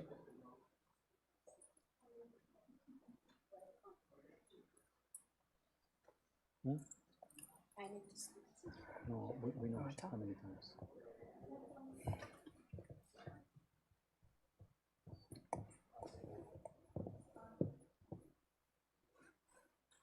Go ahead, Ms. Kassir. Hi, Jim. Hi, council members. I'm here regarding the McDonald's. The address is 3882 St. Charles in Pierrefonds. Yep. I've already had my conversations with Jim, and I was told I can come here tonight and ask the question. Why and who made that decision to put a median right in front of the store, take away the traffic light, make a median? They extended that median, and that everyone has to make a U-turn to get into our restaurant. Never asking us or never telling us what was going on. I have a hard time. The supplier who brings all supplies to our restaurant cannot now come into our restaurant, cannot make a U-turn because of the size of his truck, and no one even had the consideration to tell us about what was going on, and I need to know why. The only answer I got was, a traffic light is dangerous. I said, so a traffic light is more dangerous than someone making a U-turn, which I don't understand, because the whole island of Montreal has traffic lights. So not every traffic light is taken away. So I need to understand why this decision was made. Thank you for asking. And it's the second, by the way, Yes. sorry, it's the second time that they've done this to the McDonald's and Pierrefonds sources. Also, they've added a median. So people cannot come into our restaurant either. Well, Pierrefonds, sorry, Pierrefonds, sorry. Ms. Kassir, the reality is, as both restaurants turning left on those main arteries, the one on Sources was very simple because the intersection was extremely close to the entry, not only of the Tim Hortons, but also of the McDonald's, that posed an incredible backlog at that intersection, which also had students that were crossing the street from Super C to cross the road, not going to the intersection, but often crossing at that area, which they still do, as a matter of fact. Now, that was the main reason for safety, and according to the traffic code, did not allow enough space from the intersection to be able to do that. Okay, so that's why it was closed there. The one on St. John's was another safety. Not St. John's. I mean, so St. St. Charles. The other one near the entry for the Renault and for the Metro and all that, where that traffic light is. The entrance before where you were was too close to that intersection. Well, the majority of traffic was coming out of Metro and Rona and coming south on St. Charles. So that file was studied by the traffic committee and the stakeholders around the table, the experts, the engineers, public works, citizens, the police. Everyone determined that what is there now is the safest alternative to what was there before. That, before it took place, was communicated with the restaurants, and I can get back to you tomorrow and tell you who they spoke to, Okay. because we have that information. As a matter of fact, Who? Monsieur Do we know? Jacob, tu m'avais donné cette information-là, mais je ne l'ai pas avec moi ce soir. They spoke to somebody there, whether it was a manager or somebody, and Montreal had dispatched somebody to speak to them, and they spoke to that individual at your restaurant and told him this is what was to come. If that information was not communicated with you, I cannot tell you why. But that was already done. And so when we had that conversation initially, we even made sure that we didn't have a U-turn imposed there to allow for folks, and I see it done. I've done it too, actually. I've done a U-turn there just to come into your restaurant. I eat McDonald's sometimes. What do you want me to do? Thank you, Jim. Okay. So I do that sometimes too, and the idea of allowing for the U-turn was, yes, it wouldn't be as easy for folks to enter your restaurant. Now you mentioned another issue with your delivery truck, and I know by going Antoine Faucon and from the back isn't always the easiest place because you can't access your loading dock with the truck, and I know that. But that decision was made after those steps were already taken and communication was made with the restaurant itself. Again, I'm going to get back to you tomorrow without fail and tell you who they communicated with your restaurant, okay? So there's no signage saying that you can make a U-turn. It just says you can turn left, right? There's no sign that says no U-turn allowed. No, there's no anything. Exactly. There's just Right, a left that's right, turn. that's right. Just a left turn. Not that you can make a U-turn. That you can, if there's no sign that That says you can then. can't make it, then you're allowed. You're allowed. Exactly. Like, for example, on Sources where the cemetery is, when you come out of the chicken place and you have to go around to go on Sources, we made sure we collaborated with Dollard to not have a U-turn sign there, but at the same time, not allow for folks that are coming out of the cemetery to have a turning lane that could intercept folks that are U-turns. So we've studied all that, and we made sure that, again, it's not ideal, but at least to allow for folks to be able to come to your establishment. And that information was already given to them. Can I This is just my say sa- something my director just of about the operations. safety of it? Because if you stand there and you watch, Yeah. The light, so we have to coordinate the traffic lights showing that the turning left, you can turn longer than you can. Yeah. Because what people do is they get frustrated. Yeah. Wait, it's red, and they do a U-turn on a red. Okay, So- well, the timing of the light, Yeah, I'm that glad you has bring to it be up. looked So I'm glad you bring it up. That timing of the light, Mr. Baudouin, I see him taking notes now. We'll make sure we look at that for sure. And if we allow for a longer turning lane, that doesn't change anything for the people that are going north on St. Charles anyways. So let's look at that and see if at least it's something that we can do to encourage people to use the restaurant, okay? They either wait or What's- they go straight. They're frustrated because it No, I takes get so it. long. No, I get it. for I the get light it. to So we'll look at that, Ms. Kassir, and we'll get back to you. I'll get back to you personally tomorrow Thank and let you. you know who we spoke to at the restaurant, okay? You? No? Thank you. nothing? Hold on. You want to talk, Okay. Jess? Even if they spoke to someone at the restaurant, Sorry? even if they spoke to someone at the restaurant, which approval do they need? It's not an approval, I guess. It's But- just a but- process of but- informing and that's it? No, but look, respectfully, we don't need approval. We need to inform you. Yeah, I understand that point, but we also have Sources Road that, you say you do the studies, no problem. You go to St. Charles, same thing. But to us, we walk in and we see construction being done. Then afterwards, we also have the employees, we have their jobs, we have Yeah. everything else. Yeah. The sales decline from 5 to 10%. Yeah. What are we supposed to tell the people that are there, the full-timers? No, but look, I understand all that, but I also have to understand, I have to have you understand the process. And the process is that communication was made, a decision was taken for safety reasons recommended by the traffic committee that doesn't have us necessarily all at the table. I preside that meeting, but we have other people around the table. We don't make those decisions unilaterally as an administration is what I'm saying. Every traffic committee proposal that we did tonight, the 2 pages of, you didn't see the details. I saw but- them, yeah. But there's 2 pages of it. Those go through strict analysis and verified before it even comes to our recommendation level. So all the ones you see here, 100% of them are designed for safety issues. We don't just unilaterally say we're going to close the meeting because we want to close the meeting. I understand that point. What I'm trying to say is that no matter what happens behind the scenes, it happened the first time to us at Sources. We said, okay, no problem. Happened to us at St. Charles. We said, okay, no problem. But there's never been an accident there. There's never been an accident on St. Charles. Nothing of the sort has happened. So for us, we're sitting there saying, okay, well, what did we do? For all the things that we do for the community to come back and then close the two access points to the restaurants, that has significant issues. It's an artery for us. Yeah, but look, on Sources, it's a safety issue, and according to the traffic code, it's too close to the intersection at Pierrefonds Boulevard and Sources, where we already have problems at that intersection at the best of times, right? And the one on St. Charles is another safety issue that was a recommendation that we had to look into, and it absolutely had to be done in this way. That doesn't exclude people from using your restaurant, it just makes it a little more Yes and no, because the only people that are suffering from this are us. That's it.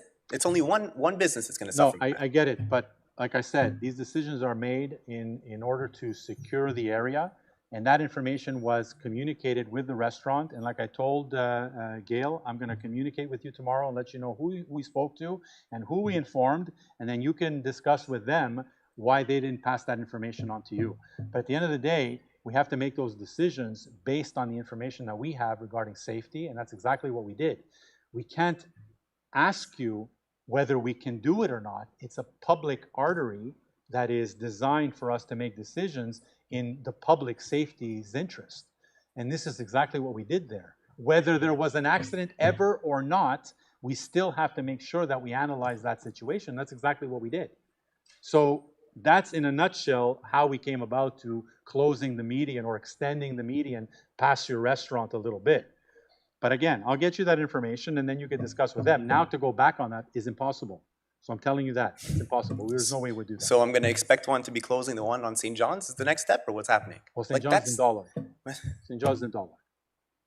So, thanks, guys. No, but again, I understand your frustration and I understand the comments you're saying.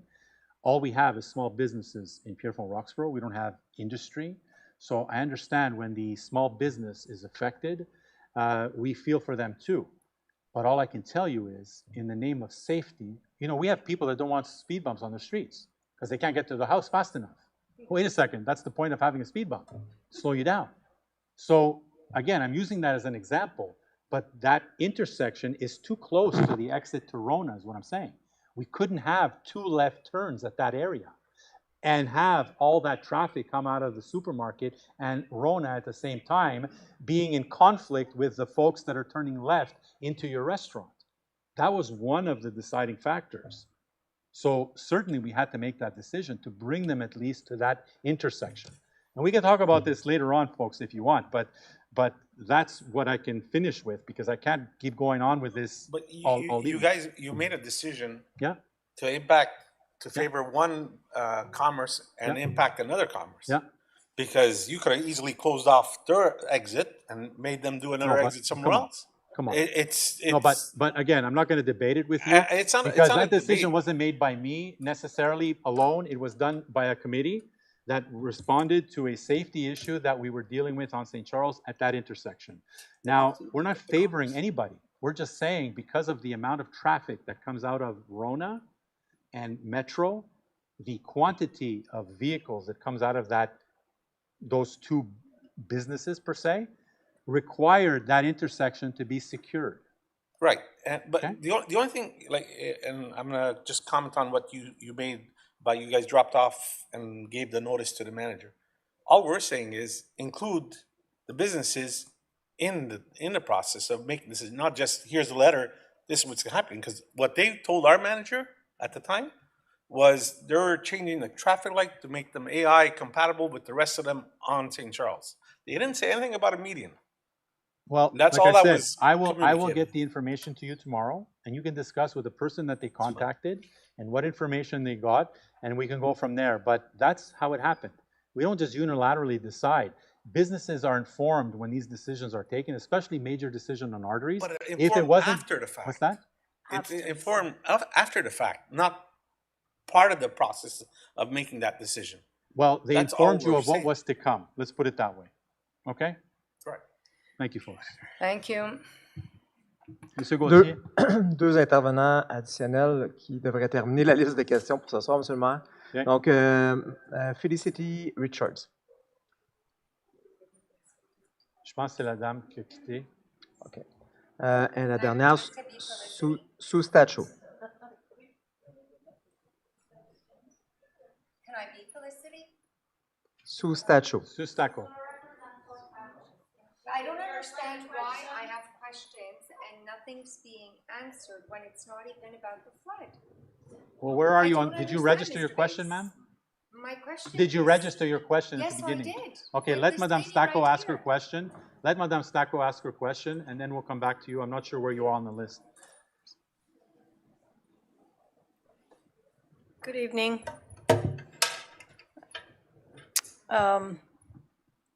Really long, emotional meeting. I'm sure you're aware, rough numbers, 50 to 90% of rainfall can be absorbed by natural spaces. You know, avoiding flooding, avoiding city drains. You've got ground, you've got grass, trees, they're going to absorb that rain. And it's all free. That infrastructure is free. You know, it might protect some of our neighbors, their homes and their properties. What we need to do is look at what space we have left in the boundary of the borough, and really, really look at it as the tool that it is. It is a climate mitigation factor that we can't deny any longer. And now, even Quebec government, the Ministry of the Environment has delayed the flood maps, the new flood maps, the release of the new flood maps. So we're still looking at the old flood maps, which clearly aren't accurate. Nothing's accurate anymore. Nobody knows where the floods are going to happen, where the fires are going to happen. They're everywhere. We need to look at our natural spaces as the tool that it is. Ecosystem service studies are needed to show you the value of all of that space in your borough. You can then work with the federal government to get money to buy it. What's your question tonight, then? Will you do that? Do an ecosystem service study? Well, certainly, but I would recommend that you pose this question to my colleague in charge of the environment in Montreal. And I'll be happy if you send that to me to send that to her as well. Because Okay. we work in collaboration, and I think that your points are valid. We know the natural retention of water. I can give you an easy example of streets that have des fossés, ditches. Ditches. Streets that have ditches are usually the ones that have the least water accumulate on the streets. So we know this. This is why we have the largest tree canopy on the island of Montreal. This is why we have 60 to 70 green spaces and parks. This is why we submit to the City of Montreal, and we have for years, potential lots that we are to purchase to maintain in their actual state. This is why after the floods of 2017, when we had over 10 homes that were demolished, we acquired those properties and now remain green spaces and will stay green spaces, undevelopable, that's a word. And we continue to do this with lists that we submit to be able to acquire property with properties that have environmental, at least, impact in our community.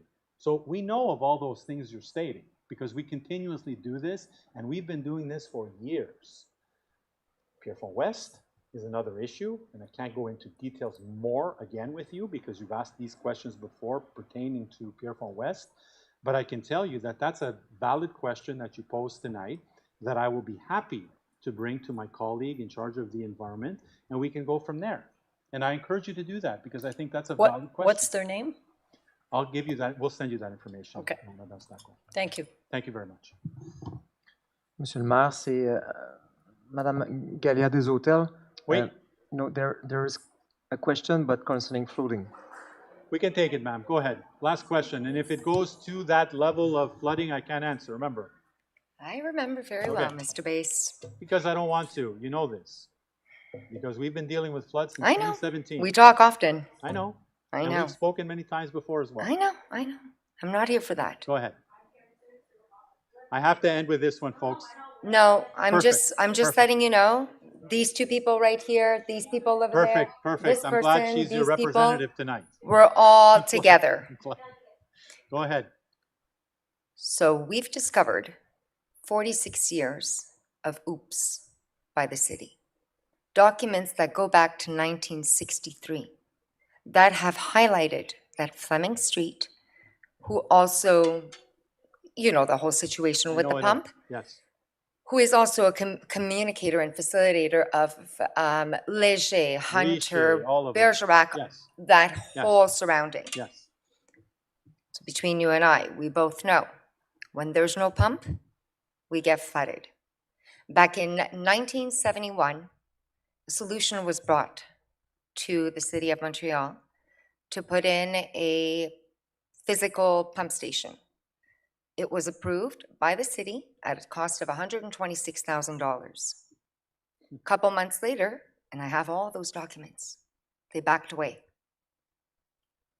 1998, your mayor, whoever was here, I don't even remember who it was, got all of these conduits inspected by engineers and all that, and said, it's all our fault. There's an infrastructure issue that doesn't allow capacity. So once again, the city is admitting that it is a problem that they are continuously having. And citizens are sitting here paying the price for it. So my question is, and I understand we're touching flood issues, but this is beyond flood issue, Mr. Bass. We're going back 46 years. Will there ever be a permanent solution to resolve an issue that has been ongoing since 1963?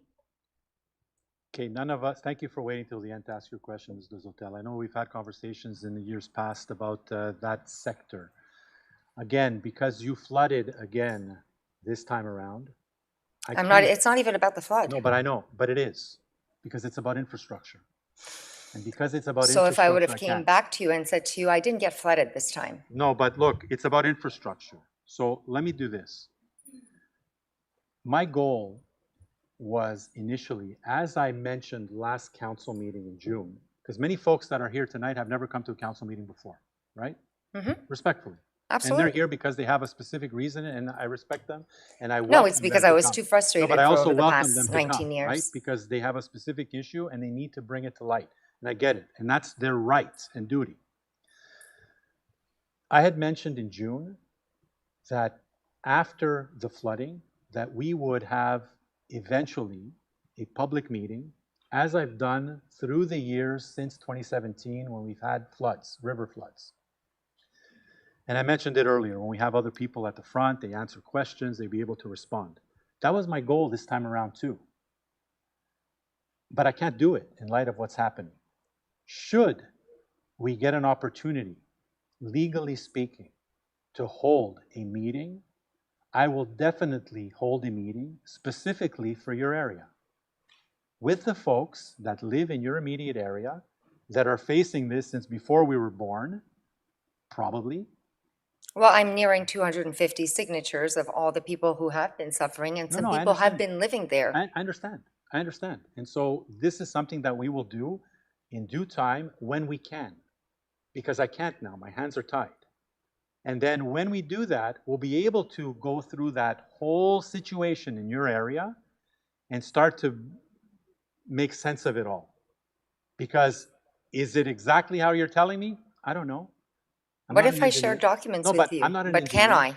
But can I? Can you send me? Can I send you? Yes. Okay, so there's a lady here tonight. I have provided all the documents that Maruna dug for us. Because like I told you, because I can't tell you anything tonight, doesn't mean that we stop doing what we have to do. But that's fine. But I think it was important for us to at least have a voice. Appreciate it. Because we continuously feel completely ignored.